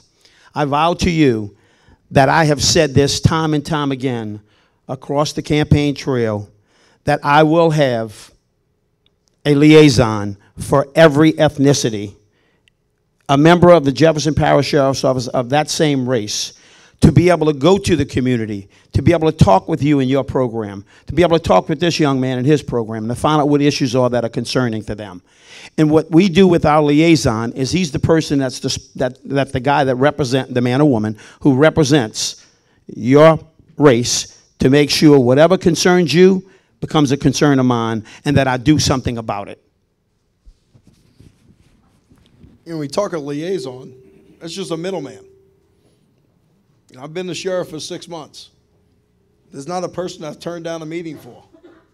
You know, the reality of it is I can appoint a liaison all day long. So you can go talk to somebody, and they still have to come to me in order to change it. Why would I do that? Come talk to me directly. I give my cell phone out.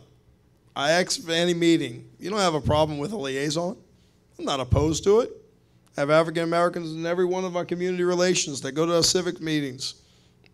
Damon Johnson, many of us know, went through the academy with me. I've got people all around this community that have that liaison ability. But the truth of it is to just put a middleman as somebody that's shucking it off in between. I don't need a person to shuck that off. I'm man enough to have the conversation. Just pick up the phone and call me and ask me for the appointment. We'll figure it out together. Sometimes I'm going to give you the news that you want to hear. Sometimes I'm not going to be able to give you the news that you want to hear. But at the end of the day, you're going to walk out there with the respect that we sat down and we talked through the issues. We tried to figure out what the problem was, and we moved on to the next issue.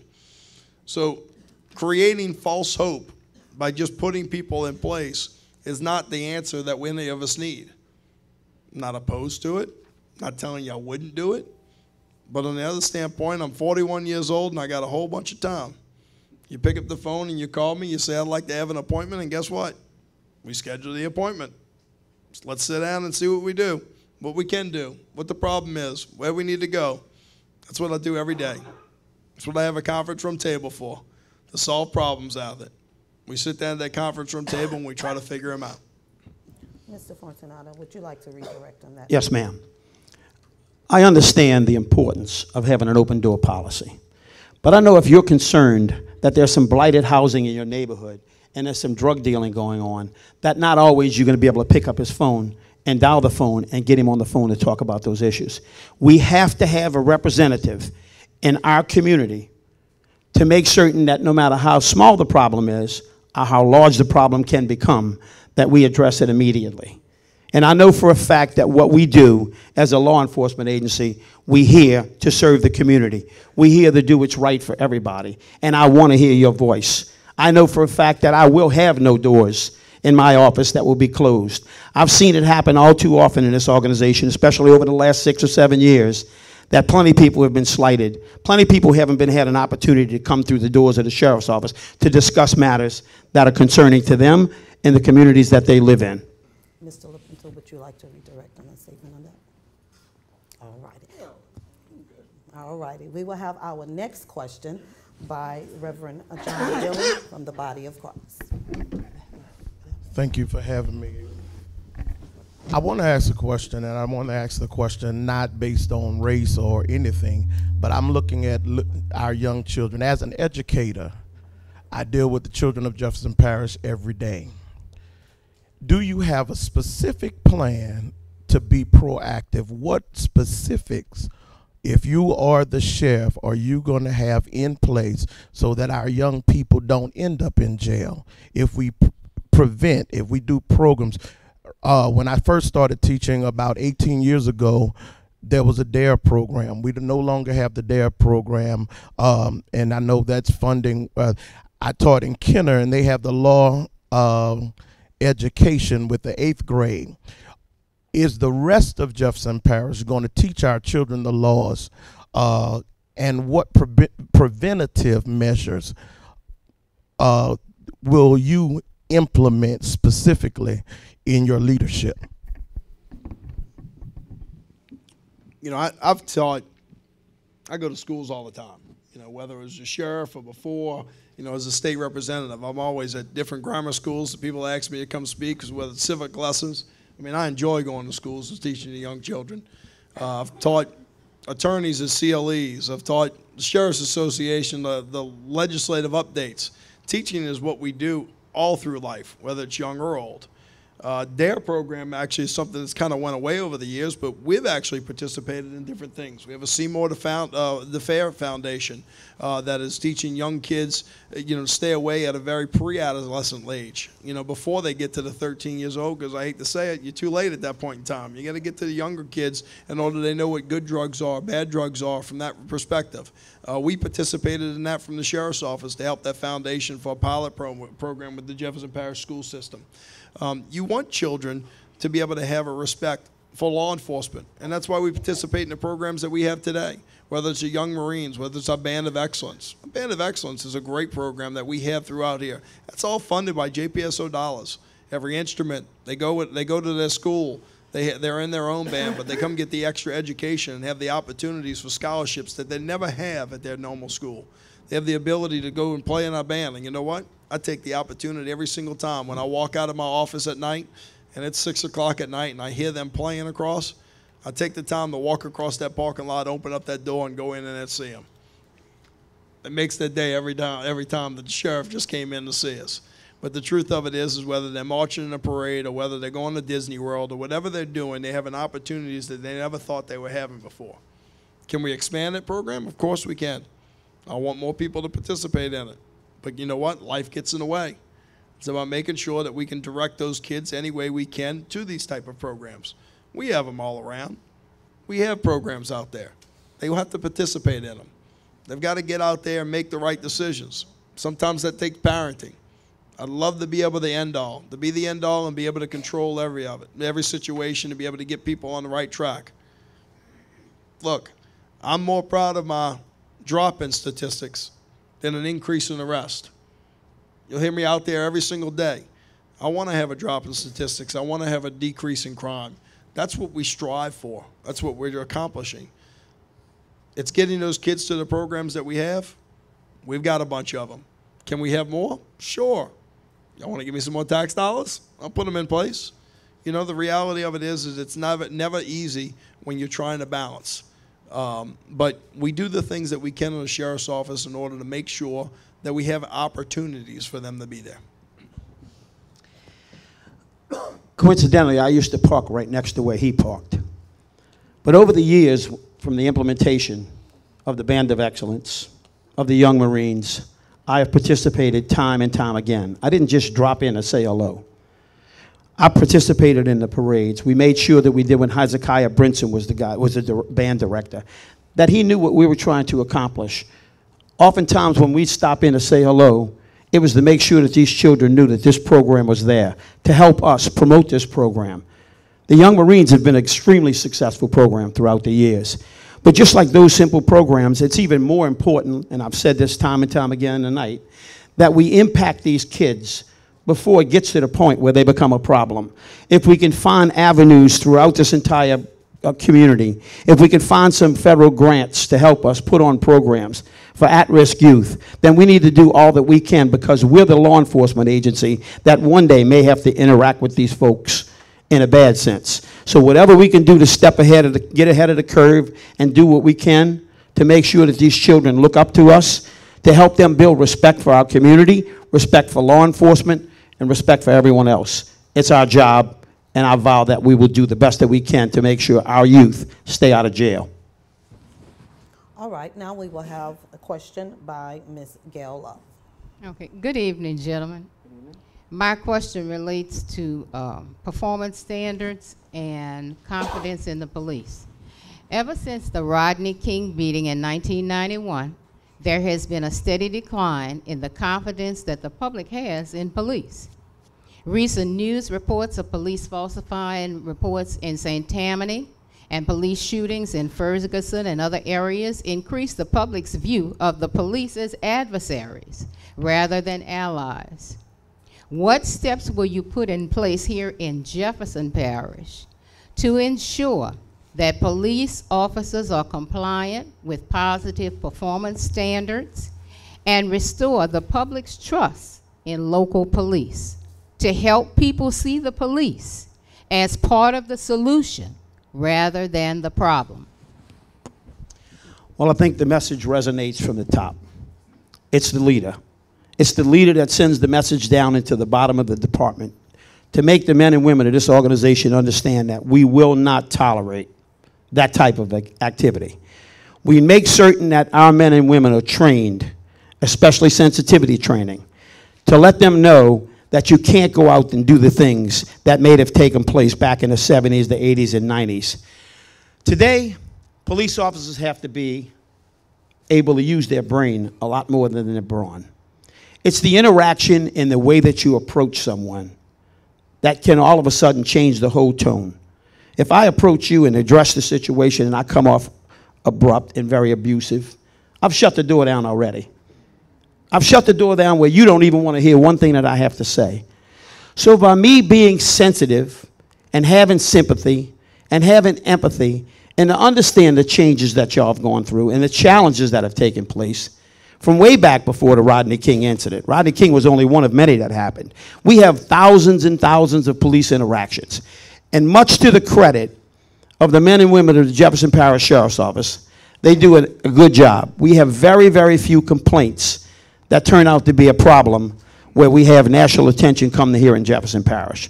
So once again, as the leader of this organization, knowing what I've learned and what I've been through over the past 40 plus years, I want to bring my knowledge and my experience and make the men and women of my organization understand that that type of activity will not be tolerated and that we're going to do all that we can to support this community to keep everyone safe.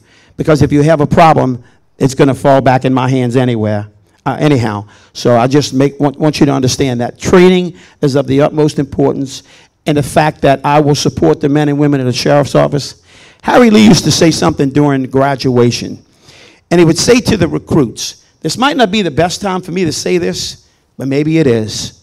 And he would say, if you make a mistake from your heart, I'll stand behind you 100%. But if you make a mistake from your head, I'll be the first one to put a set of handcuffs on you.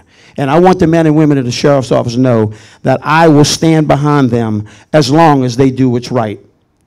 Thank you. It's about professionalism. About being a professional police officer today. I'll look at the numbers. Normally we have almost 400,000 calls for service. It means every single time a police officer shows up at a house, we have 400,000 interactions with people out there on the streets every day. That's not including our detectives that are following up on calls. That's not including the people that are coming to get their fingerprints in. That's just calls for service. In 2016, those 400,000 calls for service, use of force, meaning any time one of our officers used their gun, used their taser, used the baton, used the pepper spray, all four of those things combined, 55 times. Number's small. We don't have the complaints that they had years ago. The lawsuits are down, the complaints are down, because we expect people to be professional. In 6 months, I've had to fire officers that, in my opinion, did the wrong thing. They didn't tell the truth. They lied. I've had to arrest officers. Had to put one in jail. Not fun. Not what I want to do. I don't want to go to work and have that problem. Talk about what's your biggest priority. That day, it's dealing with that issue. You know, at the end of the day, I expect them to be professional. I don't expect them to be perfect. I expect them to be professional. And guess what? People will make mistakes. Now come in and admit to the mistake. This is what I did. This is what I thought was the deal. I'm not going to second guess you. I'm not going to sit there and try to make something out of something. We'll all make mistakes. Just don't lie about it. Because every one of us in this room has made them. We can sit in front of each other, person to person, and make those issues and say, yep, this is what I did today. Hindsight 2020, I should have done it this way. Okay, we'll deal with it, we move on. You know, when it comes to whether it's dealing with our youth or dealing with our regular public, you've got to make sure that the people that are underneath you understand what you demand. That's what I do from day one. I go to work, I expect them to work hard. I expect them to be professional, and when they're not, I tell them to go get another job. Now we will have second question by Ms. Love. In July, Councilman Chris Roberts spoke with the local newspapers about the increased presence of all-terrain vehicles in Jefferson Parish. In February, there were 3 accidents involving ATVs and police officers. With this marked increase in the popularity of ATVs, how will you reduce the presence of ATVs on neighborhood streets and local highways and ensure public safety?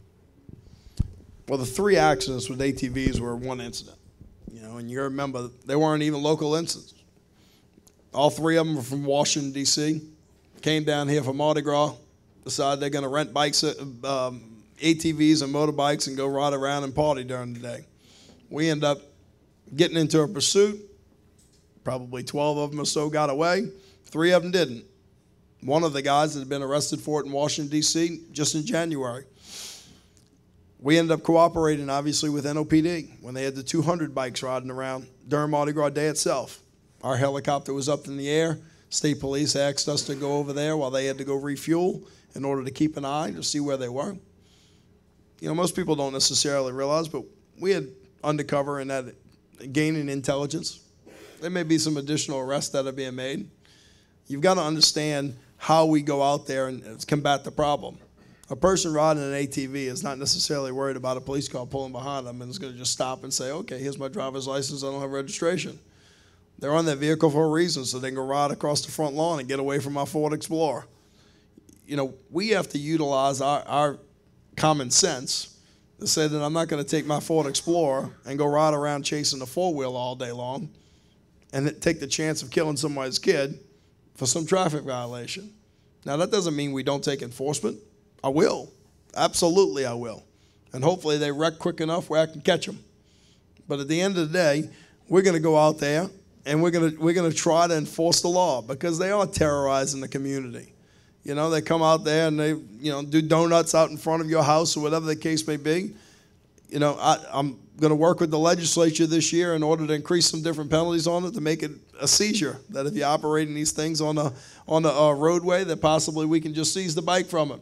Take it away. You know, give some type of thing where it's not just a little small fine. That if we are going to go through and we're going to go through the operation of fighting and, you know, chasing and doing all the rest of it, that there's some penalties behind it. That they say, you know what, let's go find a levee somewhere and go ride. Stay off our streets. You know, we're going to continue to do that, but we also have to do it with common sense. We've got to allow our policemen to have that discretion to know when they got to, you know what, today's not worth it. The traffic's too heavy.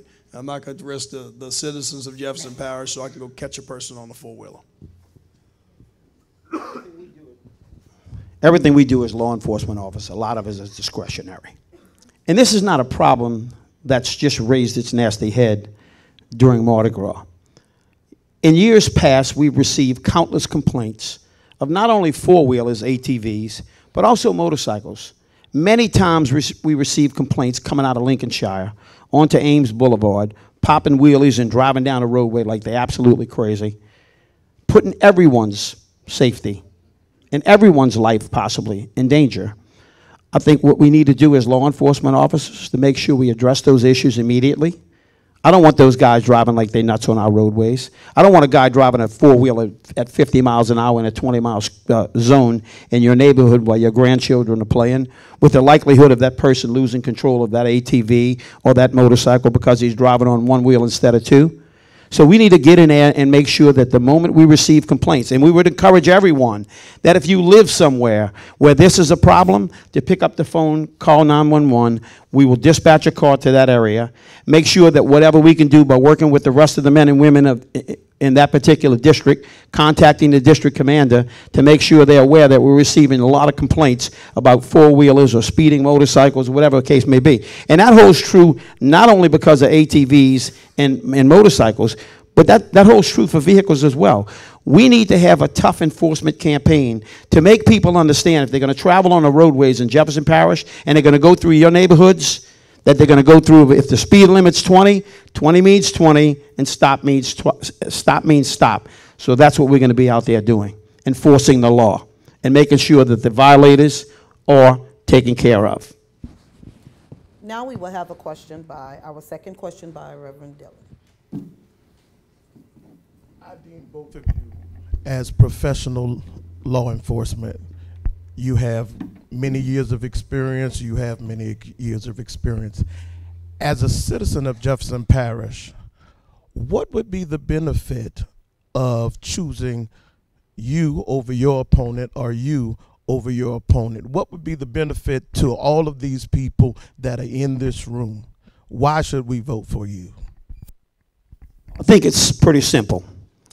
If you look at the years of experience, no matter what position that I've worked in the sheriff's office, from cadet all the way up to colonel, my 40-plus years of law enforcement experience, of institutional memory, of institutional knowledge, of working with the men and women of this organization who I've been proud to say I'm a member of, some of them in this room right now. And I know that what we can do as a group, as one, that we can protect the people of Jefferson Parish the best way that we possibly can. The knowledge and experience that I've learned throughout the years speaks volumes for what I've done throughout my entire life. I've stood over the dead bodies. I've walked through the shell casings. I've been a shoulder to cry on outside the crime scene tape. This lady has seen me countless times. When they go out there in the neighborhoods and they talking to people and you're having grieving family members, it's important. It's the trust that I've built with the people in this parish to know that they can come to me as their leader and know that I have their best interests at heart, and that the safety and well-being of the people of Jefferson Parish is what makes me different because of the 40-plus years of knowledge I've had working throughout the entire sheriff's office. Thank you. You know, I believe experience does matter. As we move up the rank, we're supposed to be moving up the positions. Lieutenants supervise sergeants. Captains supervise lieutenants. Majors supervise captains. Colonels supervise majors. That's not the case back in the day. A public information officer doesn't lead an organization. It's not a bad thing. Mr. Fortunato is a great public information officer. We have people that have 40 years of experience in our motor pool. They don't have the ability to be the police officer on the street. You have people that have experience all over. It's about being the professional and understanding the big picture. I was a police officer on the street longer than Mr. Fortunato was. I was. From 1997 until 2004. Now, he's been an employee of the sheriff's office for a lot longer, and he's gained experience in certain things. I don't want to stand over the dead bodies and walk through the shell casings because I'm disturbing a crime scene of people that are actually trying to go out and do the work. You know, my job is to understand the big picture, to understand that the sheriff's office is also your tax collector, is also running your civil division. I know people don't like lawyers, but the last 4 sheriffs of Jefferson Parish have been attorneys for a reason, because we're big. We're the largest sheriff's office in the state of Louisiana. We're expected to be the leader. The next largest is East Baton Rouge with 900 employees, 600 less than us. We're in the top 20 in the nation. They look to me at being the leader to understand what our policies and procedures should look like in the future, what they need to look like, but also what do we need to portray to the other sheriffs. Every sheriff is not created equal. You have sheriffs in the state that have 15 employees. You have sheriffs in the state that have 200 employees. They expect Jefferson Parish with the assets that we have to be the professional people that we are. It's not a shot. Don't get me wrong. I haven't been here. I came back recently, but it's not like I was sitting on the sidelines. I was always representing law enforcement in all 3 branches of government. I understand what we have to do to move us forward. I don't have a doubt that people that can sit there and look at it, we're interviewing for a sheriff today. That's what we are. And any one of us that's interviewed for a job has put a resume out there. Look at the resumes. Sometimes they have experience and training. I have that. Some of us have jobs experience as being a police officer. I have that. Thank you.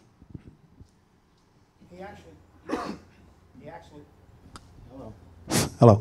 He actually has 84 months of experience. I take offense over the fact that he would say that all I've ever been was the public information officer. I'm highly offended by that.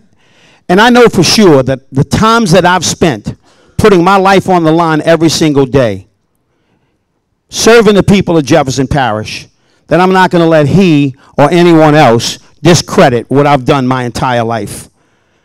That foolishness about being a police officer longer than I've been. Listen, prior to him coming on board as the legal advisor, he had 84 months of experience. When the anointment took place, when he became the deputy chief and the chief deputy, and then the sheriff, in 6 short weeks, that's what he's learned? Is that what his experience is? I know. I've been in your homes. I've been in your businesses. I've spoken to your children. I've walked across the crime scene tape. And no, I haven't destroyed evidence. I'm not out here trying to put on a game. I'm trying to tell you that I'm the best person for the job because I have the true experience, because I've walked the walk and I've talked the talk. No. No applause to the end. Thank you so much. Mr. Lopinto. You know, it's not for fireworks. It's about looking at people for what they are. You know, Mr. Fortunato is a good person. Not here to talk bad about him, but you've got to understand how to supervise people. You've got to understand that the position of the public information officer is not what it was. He was a policeman from 74 or 72 to 78. Then he quit this job. Came back in 80. Worked from 80 to 83. Quit again. Became a reserve officer. And then started working back as the public information officer from 1986. I came on the job in 1997. Our arms record management system goes back to 1990. 7 years before I came on. You run my name, I had 351 arrests. Mr. Fortunato was the assisting officer on 4. Made another 600 reports. He wrote 0. I'm sure he was a good police officer in the 70s. Not taking that away from him. I'm sure he was, and I'm proud to be served next to him. But law enforcement has changed. Law enforcement leaves that generation behind. You know, my job is to come out here and be the next professional for the future. Y'all have heard the answers tonight. It's not difficult. You listen to the answers. One person that wants to talk about keeping you safe and one person that answers the questions. It's not a negative thing. He's a good person, like we all are. Some of us have different experiences. What I ask people to do is open up your eyes and look at those experiences. We're going to allow to have final rebuts on this question so we can move on. Go ahead, Mr. Fontana. Well, I just think it's important that everybody in this room understand that I know that my years of experience far exceeds my opponents. I know that the things that I've done throughout my entire career have been for all the right reasons. And that's to make sure that we can do what we can do best, and that's to keep you safe. I'm not, as you well know, I haven't used the 3 to 4 minutes of allotted time to answer each question. I've been to the point. I've gone straight to the topic. And I've made certain that you understand that I'm not going to carry on with this lengthy conversation about how great I am and accomplishments that I've made throughout my career. I know I've protected everyone in this room, and I'm not going to let anyone discredit me or any of the members of the Jefferson Parish Sheriff's Office by saying I've just been a spokesperson. Thank you. Mr. Lopinto, do you have any? All righty, we are ready to move on. And we will now have our second question from Reverend D. Don. In this question, I have. The next question is just a yes or no. Being a chaplain, we had the opportunity to look at some upscale technology, which I'm not allowed to really talk about. But with that technology, the Jefferson Parish Sheriff's Office is working hand in hand with New Orleans, Kenner, St. Charles, Baton Rouge, and they were using the cameras. Because whatever happens, if the crime rate goes up in Orleans, then that stuff automatically feeds over into Jefferson. So with a yes or no, I just want to know would you all continue to use this technology to keep Jefferson and Kenner safe? Mr. Because I live in Kenner. I'm assuming you're talking about ALPR cameras?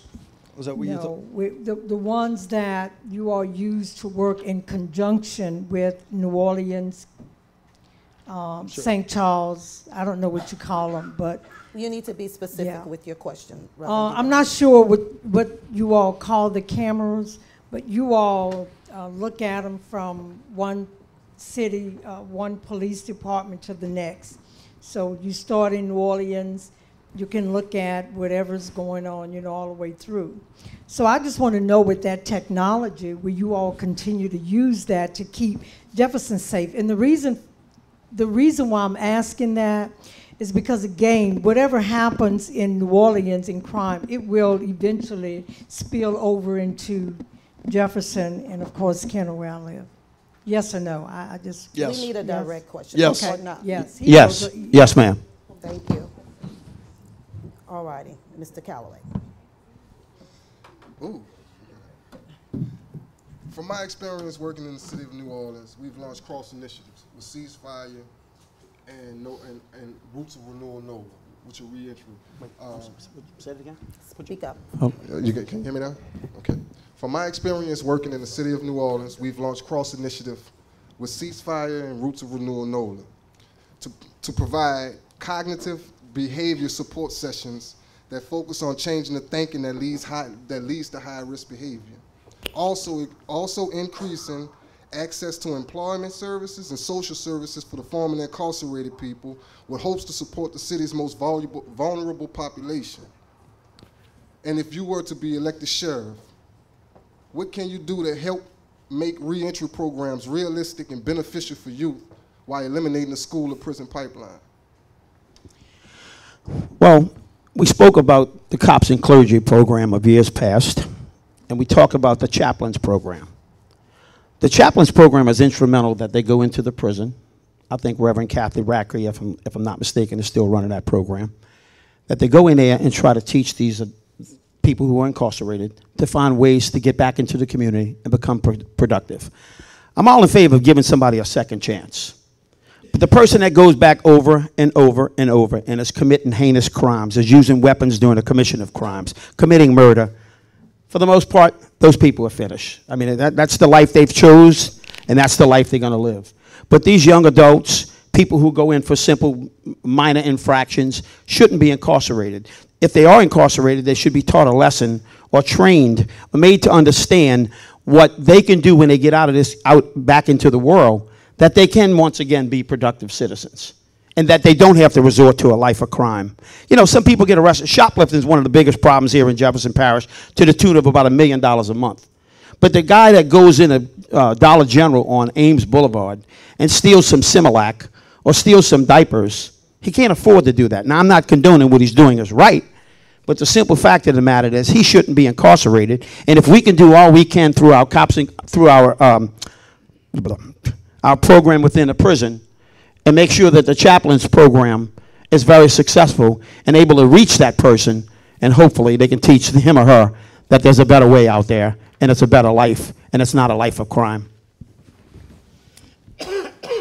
We're always trying to find different ways in order to decrease the recidivism rate. You know, parole eligibility, a person that gets out on parole has a 10% recidivism rate, where a person that's just timed out has about a 50% recidivism rate. When I was in the legislature, I understood that people need jobs. They're going to get out of jail and they don't have a job. The chance of them coming back are very, you know, a lot higher, right? Well, what are our problems? Expungements. Expungements weren't really allowed on very few crimes. Here they were. This is what you had. But most people couldn't get expungements for a whole bunch of crimes. In 2014, we had an entire expungement reform to allow people to get expungements that weren't allowed before, to make sure that they could clear their record and go in front of a job application and put their resume out there in order to get the job that they wanted, deserved, or tried to do. Here I was, this Republican from Metairie. But guess whose name was on that bill? Mine. Because I understood what it meant in order to make sure that we could decrease the population that we have. That people can come out of prison, get the expungement that they're asking for, expand that knowledge. I didn't run on being soft on crime, and I've never been soft on crime. I put people in jail that need to go there. But I understand that I want less crime. And we've changed the law. I was the person that went out there and actually worked with all the agencies, the District Attorneys Association, Sheriff's Association, all of the different programs that are out there that are trying to come to common sense. ACLU, you name it, we all got in a room and we said, what is our problem? What can we live with? Where can we compromise? And sure enough, we compromised a lot. Came up with a bill that we thought was great. We ended up passing it through the legislature. Of course, I had opposition. But I also showed the leadership that was needed in order to get my colleagues to vote with me. They voted with me, and sure enough, today, people are able to do that and get jobs that they were never able to get before. They're able to go get their TWIC card that they didn't have before. They're able to go support their family in order to make sure that they can put food on their table and support their children at home. Those are the things that I'm proud of when I go to work every day, because I know that I've not only walked the walk, I've talked the talk. I've taken the tough decisions. I haven't used politics to try to figure out, you know what, this makes better for me today. I've tackled hard issues, and I make sure that I address them when needed. Mr. Calloway, would you like to redirect? Yes. We know that the Jefferson Parish Sheriff's Office is into fighting crime. We want to know what do you guys, what would be the strategy in preventing crime? Like, we need to get community and police transparency. We definitely need community and police transparency. We have organizations such as the Second Chance Act and Project Detour, and organizations that's actually out there, that's in the streets, in the business of preventing crime. We want to know what type of support will any one of you sheriff-elects will want to uphold once you get into the seat, to actually partner with some local organizations and the community organizations to actually get into the business of preventing crimes, so we can drop the jail number from 1,400 down to 200. So we don't need direct question, Mr. Calloway. Preventing crime. Okay. Excuse me. Well, just like the programs that you mentioned, I think what we as law enforcement officials have to understand, that we need to do the best job in trying to prevent crimes from happening. There are computer programs out there that we can do. Predictive analytics certainly is catching a little flack because the city of New Orleans has been using it for quite some time now. But I think we even need to go further back and work with these organizations to make sure the organizations become partners with us in law enforcement, because I think our primary objective is to try to reach these young adults before they take a life of crime. So anything we can do as far as a mentoring program and working close with these organizations, with parish government, like I've said before, with the parish council and the federal government, and make sure whatever we can do and whatever funds that we can procure, that we use that money for a good cause, and that's to prevent people from going to jail. We don't want to see them incarcerated, because once they're incarcerated, they're in the hands of someone else. We need to reach them and touch them before they even get to that stage. We have to create an environment where people aren't turning to crime. I mean, none of us out here grew up at the age of 1 and said, okay, I'm going to grow up to be a criminal. You know, if they have jobs, if they have the ability, if our economy's strong. Now, how does our economy stay strong? 1, we have a low crime rate. That's why we try to solve crimes quickly to prevent the next crime, to make sure it stays there. As the tax collector, I sit there and I make sure that we do 300 audits a year to make sure everybody's paying their fair share, that we can get the revenue in to make sure we can support our school system or support our parish government, support our law enforcement agencies, to make sure that jobs can be productive, getting into the tax incentives that we need, approving some, denying others, but making sure that if the tax incentives are going to be utilized for certain businesses around here, that they're going to come with jobs for our people in order to make sure that they can go to work and don't turn to a life of crime. It's a holistic approach, because that's what it is. It's got to be a holistic approach. You know, one thing doesn't solve it. We've got a lot of smart people in this room. If the answer was easy, we would have fixed it already. You know, it's real easy. You got to make sure that you're trying all kind of different things to have the ability, so when they are 14, 15 years old, they go, you know what? That's not the path I want to go on. I'd rather go take this path. If we can do that, we can keep that percentage down low. You know, yeah, we house 1,000 prisoners. We make 20,000 the rest of the year. We're letting them out just as fast as we arrest them. They have the ability to go change their life. We want them to go change their life.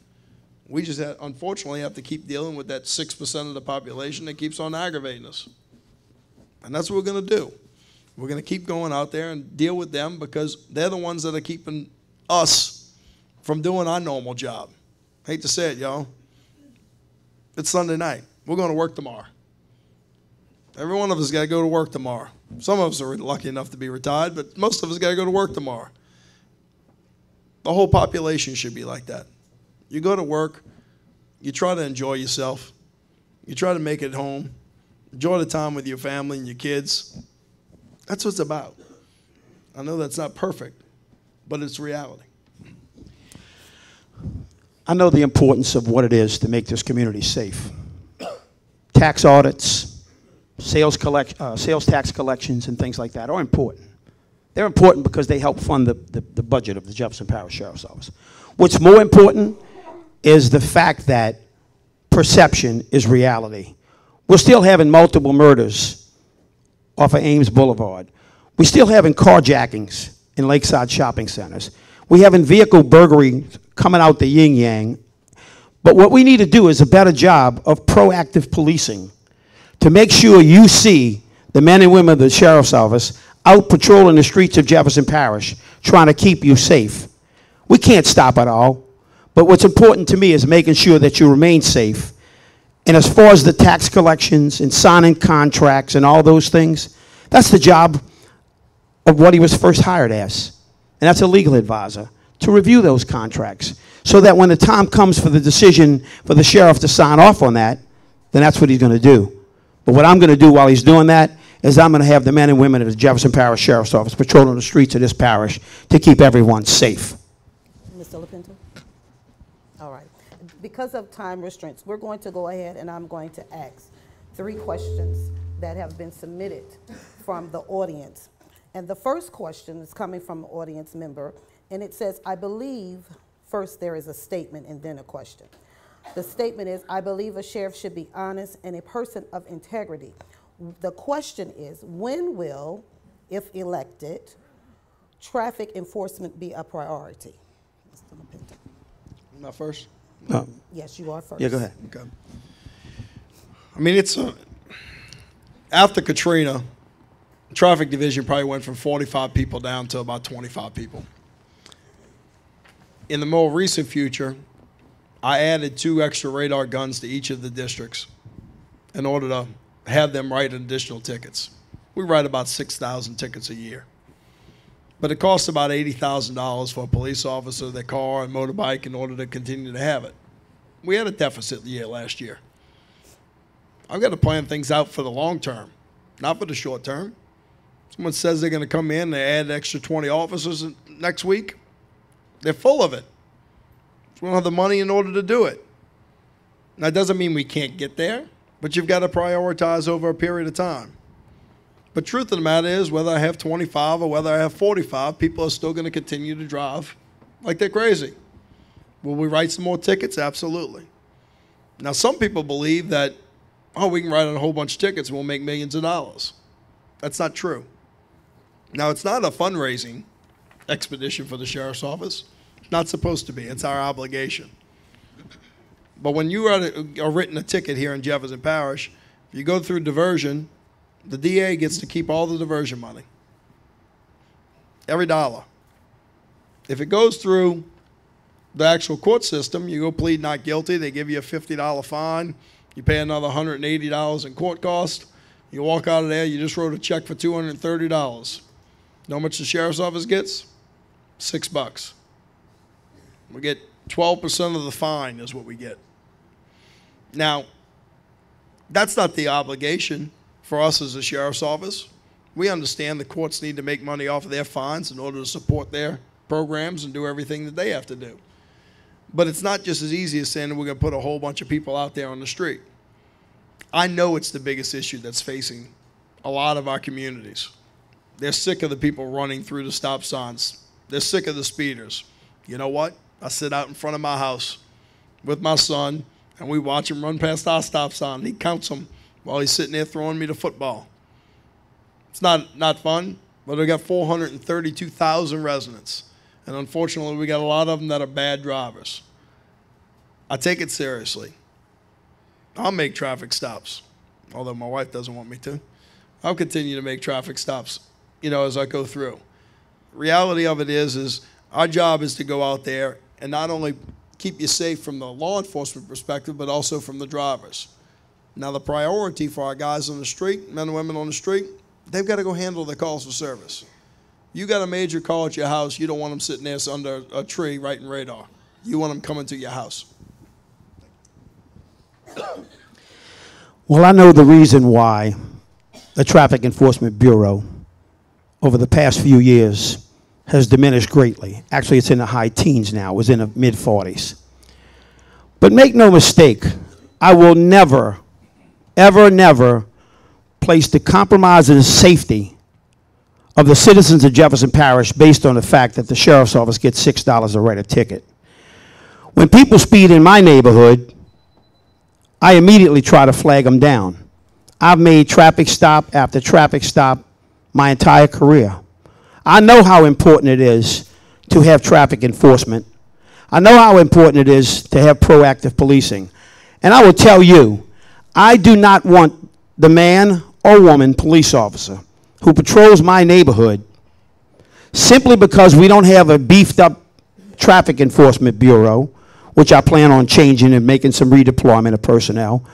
But I don't want that officer, when my wife and I and children are sleeping, grandchildren are sleeping in our home, 2 blocks away from my home shooting radar at 2 o'clock in the morning. I want that officer to patrol the street of Jefferson Parish, to patrol my neighborhoods, to do what they were taught to do, to be alert, to be aware, to watch what's going on, and if it means stopping a suspicious vehicle or a suspicious person, that they do just that. If they respond to a 911 call for service, they do just that. But I don't want them sitting out there doing traffic enforcement, because that's the job of the Traffic Enforcement Bureau. Thank you. The next question. If elected to become sheriff, what will you do to make filing reports against police officers more easy and accessible? Well, if I can look into that question a little deeper. We have an internal affairs division that for years now, I'd say maybe 20 plus years, I'm not exactly sure what the time frame is, but our internal affairs division is actually situated on Causeway Boulevard inside of an office building that's far removed from any police complex that we have in the sheriff's office. And I think that alone kind of gives people a sense of security that they're not walking through an office full of police officers going into that door to make a complaint against a police officer. So I think the best that we can do is continue encouraging the citizens of Jefferson Parish that if they feel that their civil rights have been violated, that they take their complaint to the Jefferson Parish Sheriff's Office. You may have heard me as the spokesperson. You may have heard me say time and time again, if you don't feel that the complaint that the Jefferson Parish Sheriff's Office is handling against you, you take it to the DOJ, the Department of Justice, or the FBI, and make sure that they handle an independent investigation in regards to your allegations about a member of our organization. Thank you. I mean, we have big complaints and little complaints. We do. We have a separate office. No police officers, it's just our internal management division. It handles any complaint that comes through. You have the ability to go to the Department of Justice. You have the ability to sue us in civil court. Look, I terminate officers all the time. I had one not too long ago who was accused of stealing money off of a stop from an undocumented alien. Truth of it is, I brought them both in, and I believe the undocumented alien in this case. Put them both on the polygraph test. I ended up having to make a termination. You know, I'm going to deal with the complaints as they come in. I'm going to deal with them. I'm going to make sure that, one, if we're wrong, I'll handle it. And if we're not wrong, I'll defend it. You know, people believe they're wrong all the time, and that's not necessarily true. And sometimes we got to have the conversation of why it's not. I mean, I've defended police officers over the years, the last 5 years, that have been accused of wrongdoing. And I understand that the family was upset. They may have lost a loved one in a shooting. But the truth of it is, the police officer did their job that day.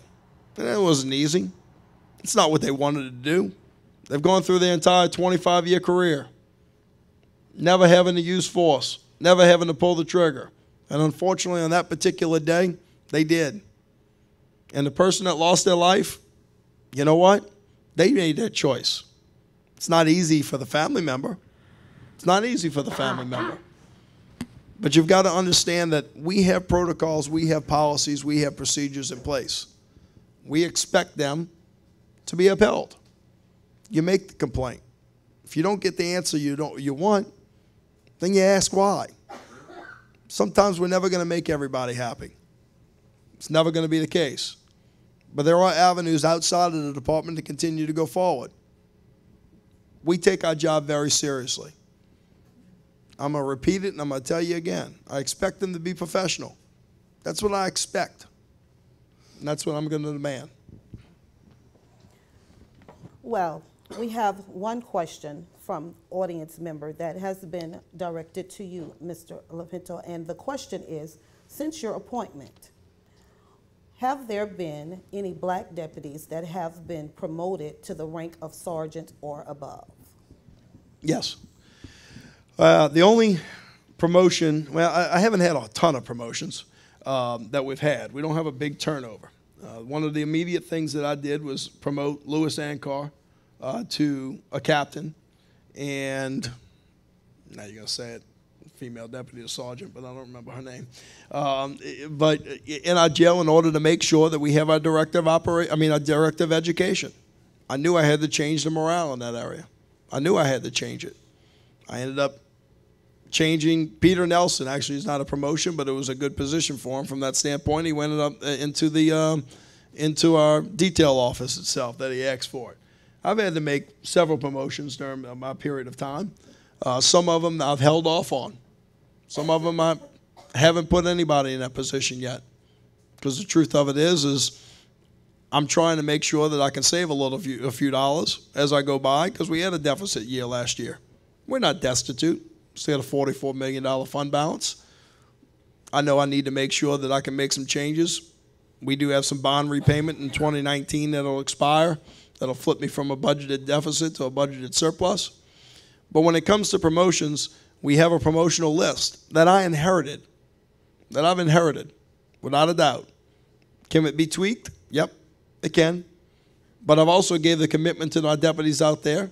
I had them circle around and elect their own deputy representative from the jail to the patrol to come in and meet with me in order to figure out how we're going to tweak it, because they want the politics out of it.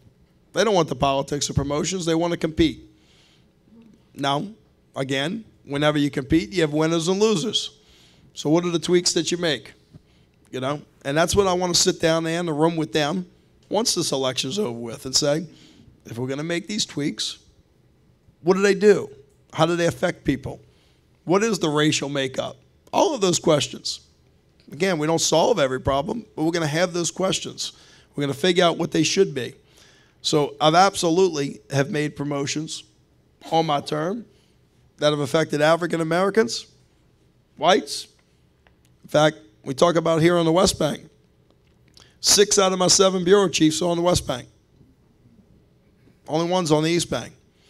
You know, I don't look at it from an East Bank, West Bank, white, African American. It's not an issue. We got to go there because we're professionals and make our job happen. When it's right for me to make a promotion, I make it. When it's not, I think about it a little bit more. Sometimes I pray about it.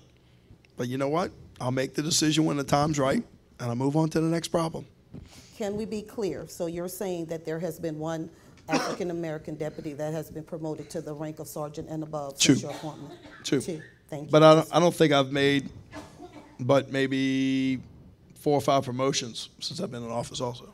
Just for clarification. Mr. Fortunato, there is a question for you.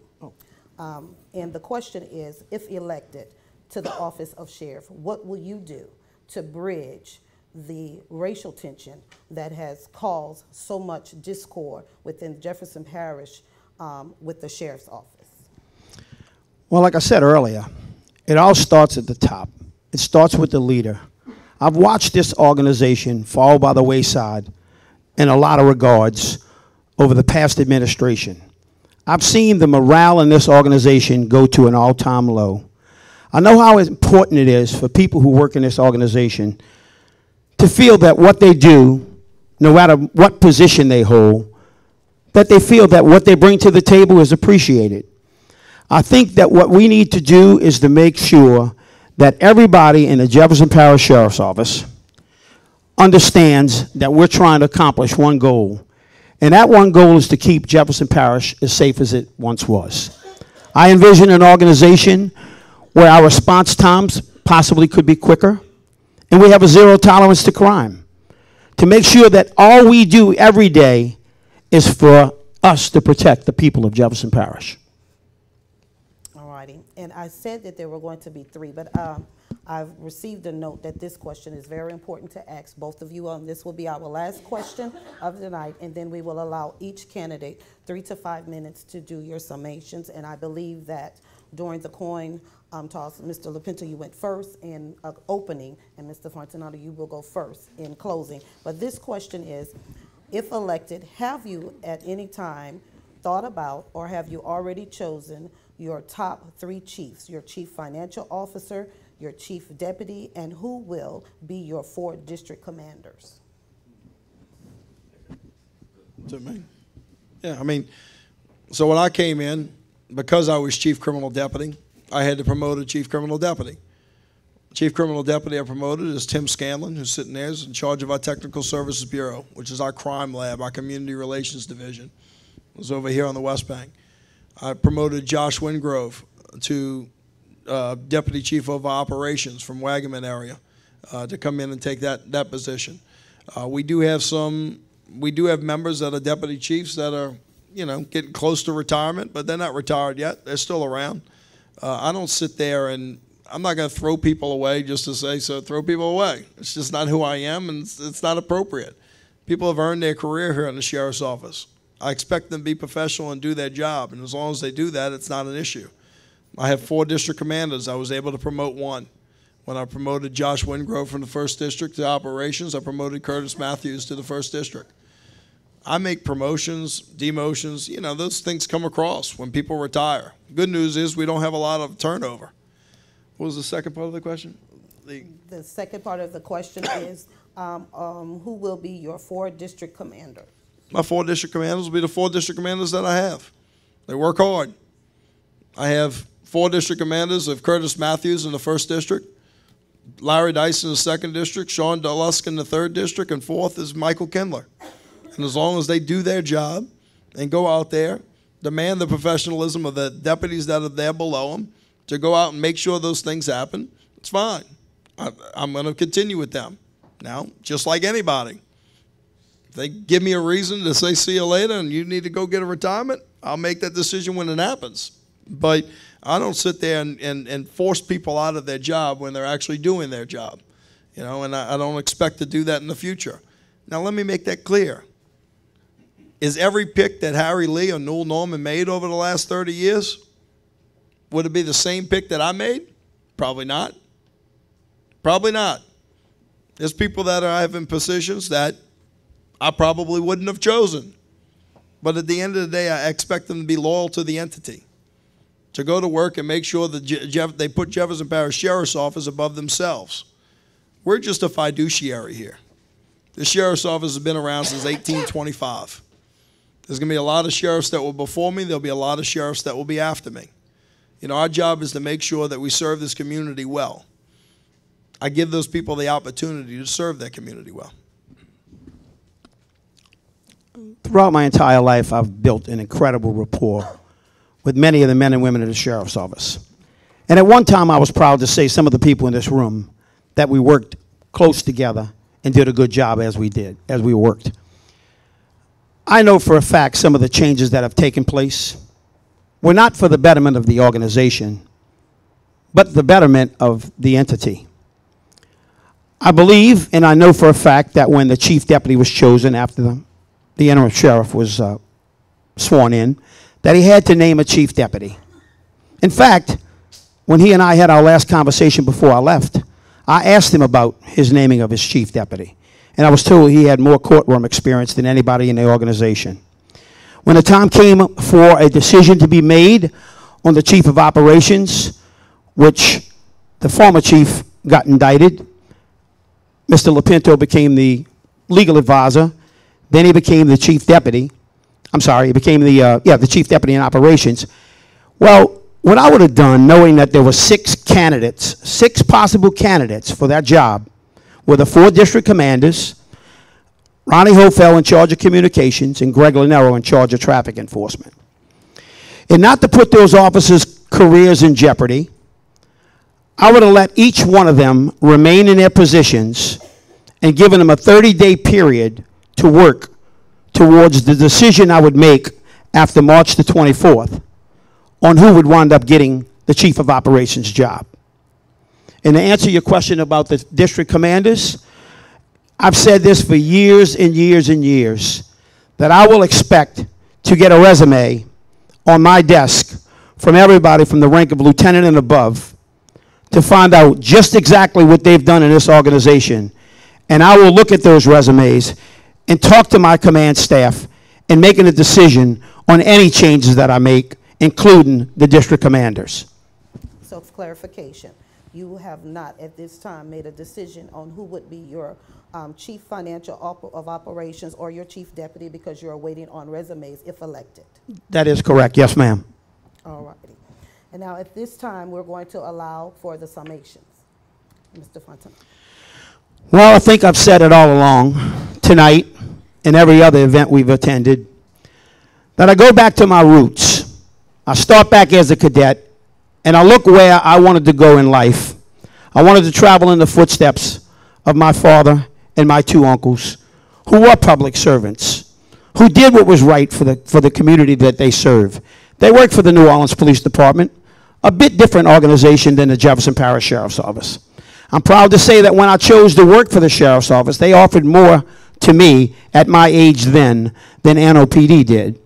And when I went into the academy and graduated and went into patrol division, I took great pride in what I did throughout my entire career back then.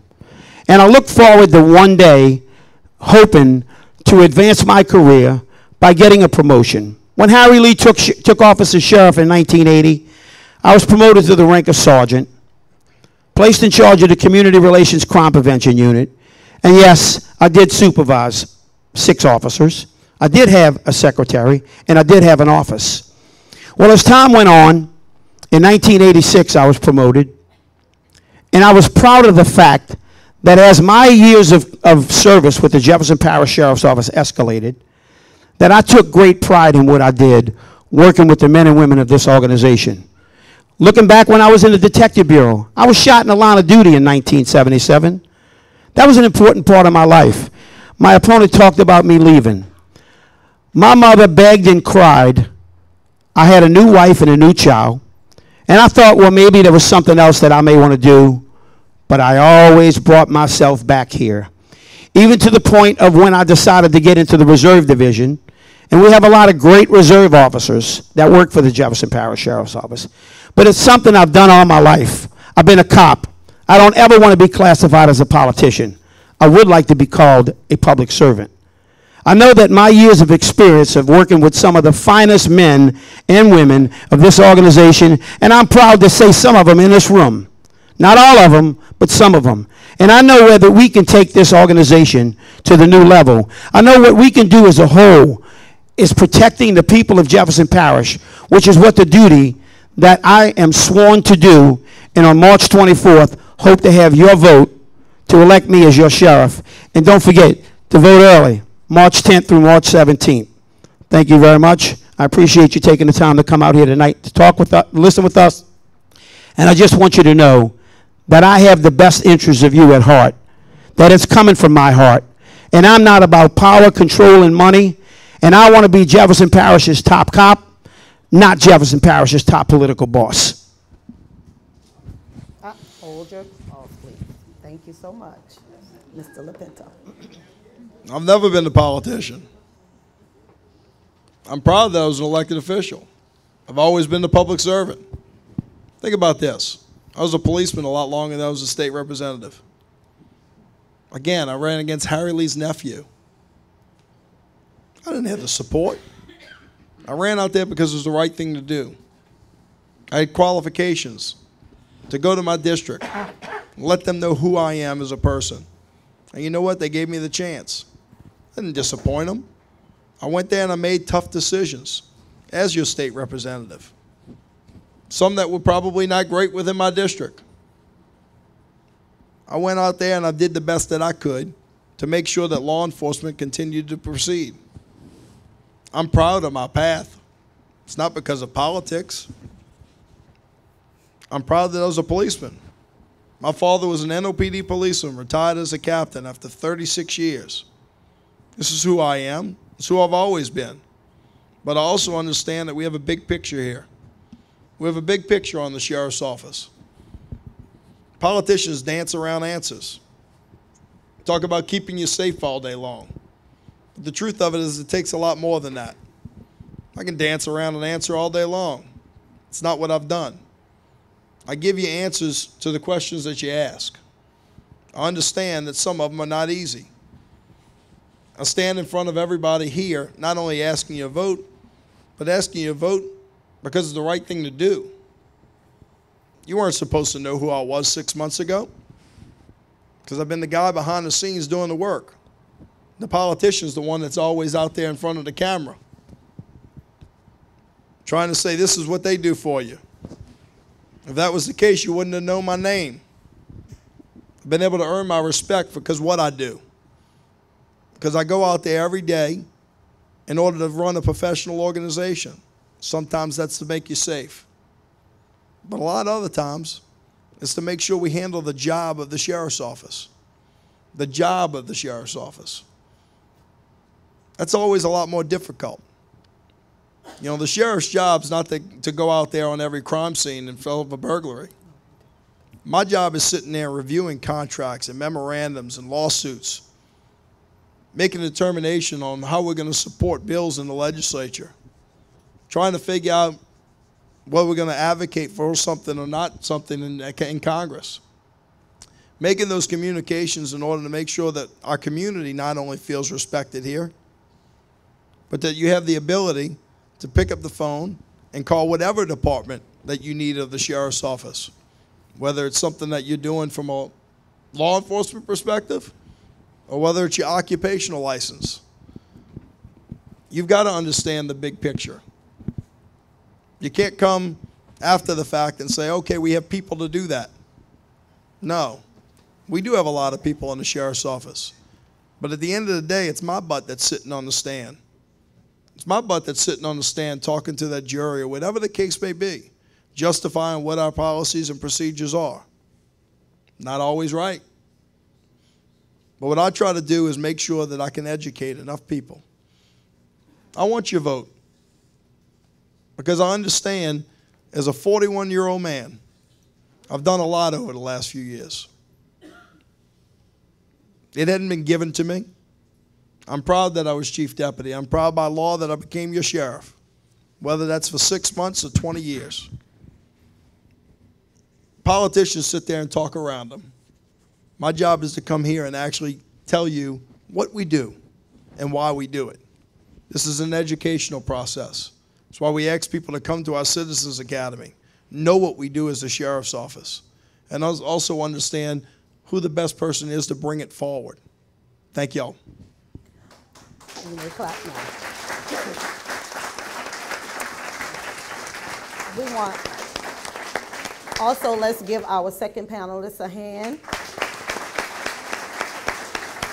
I want to let everyone know that this forum tonight was brought to you by the New Orleans Talk Network and Church Without Walls. It was also being live on New Orleans Talk Network and the Power Network, I Am Radio.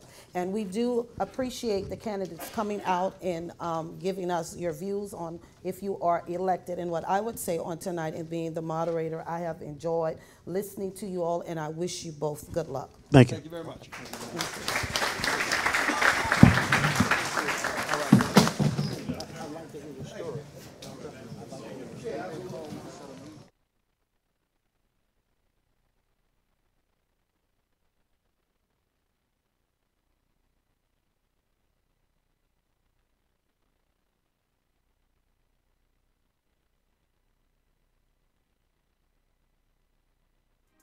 Listen up. Your customers, our listeners, could be hearing about your business right now. Yeah, right now. Don't miss out on the opportunity to advertise with NewOrleansTalkNetwork.com. Call our business department today at 504-475-4793 to hear about our great rates. NewOrleansTalkNetwork.com. We provide the people, you provide the business.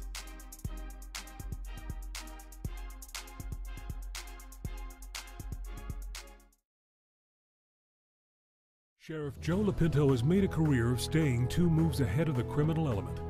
As a deputy on the beat, he led his division in arrests. He made major busts in narcotics. Then he beat the criminals in court. He took our fight to the legislature to get JPSO the resources we need to stay 2 moves ahead.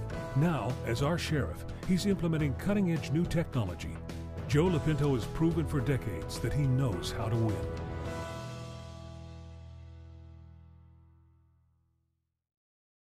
I believe strongly in returning to true community policing to deter and stop crime in our neighborhoods and on our streets. We will ensure quick response times and vigilant patrols. Our units will be everywhere to send a clear warning to the offenders. I won't let political correctness get in the way of policing. If my officers see something, they will say something. John Fortunato, Sheriff, because experience really does matter.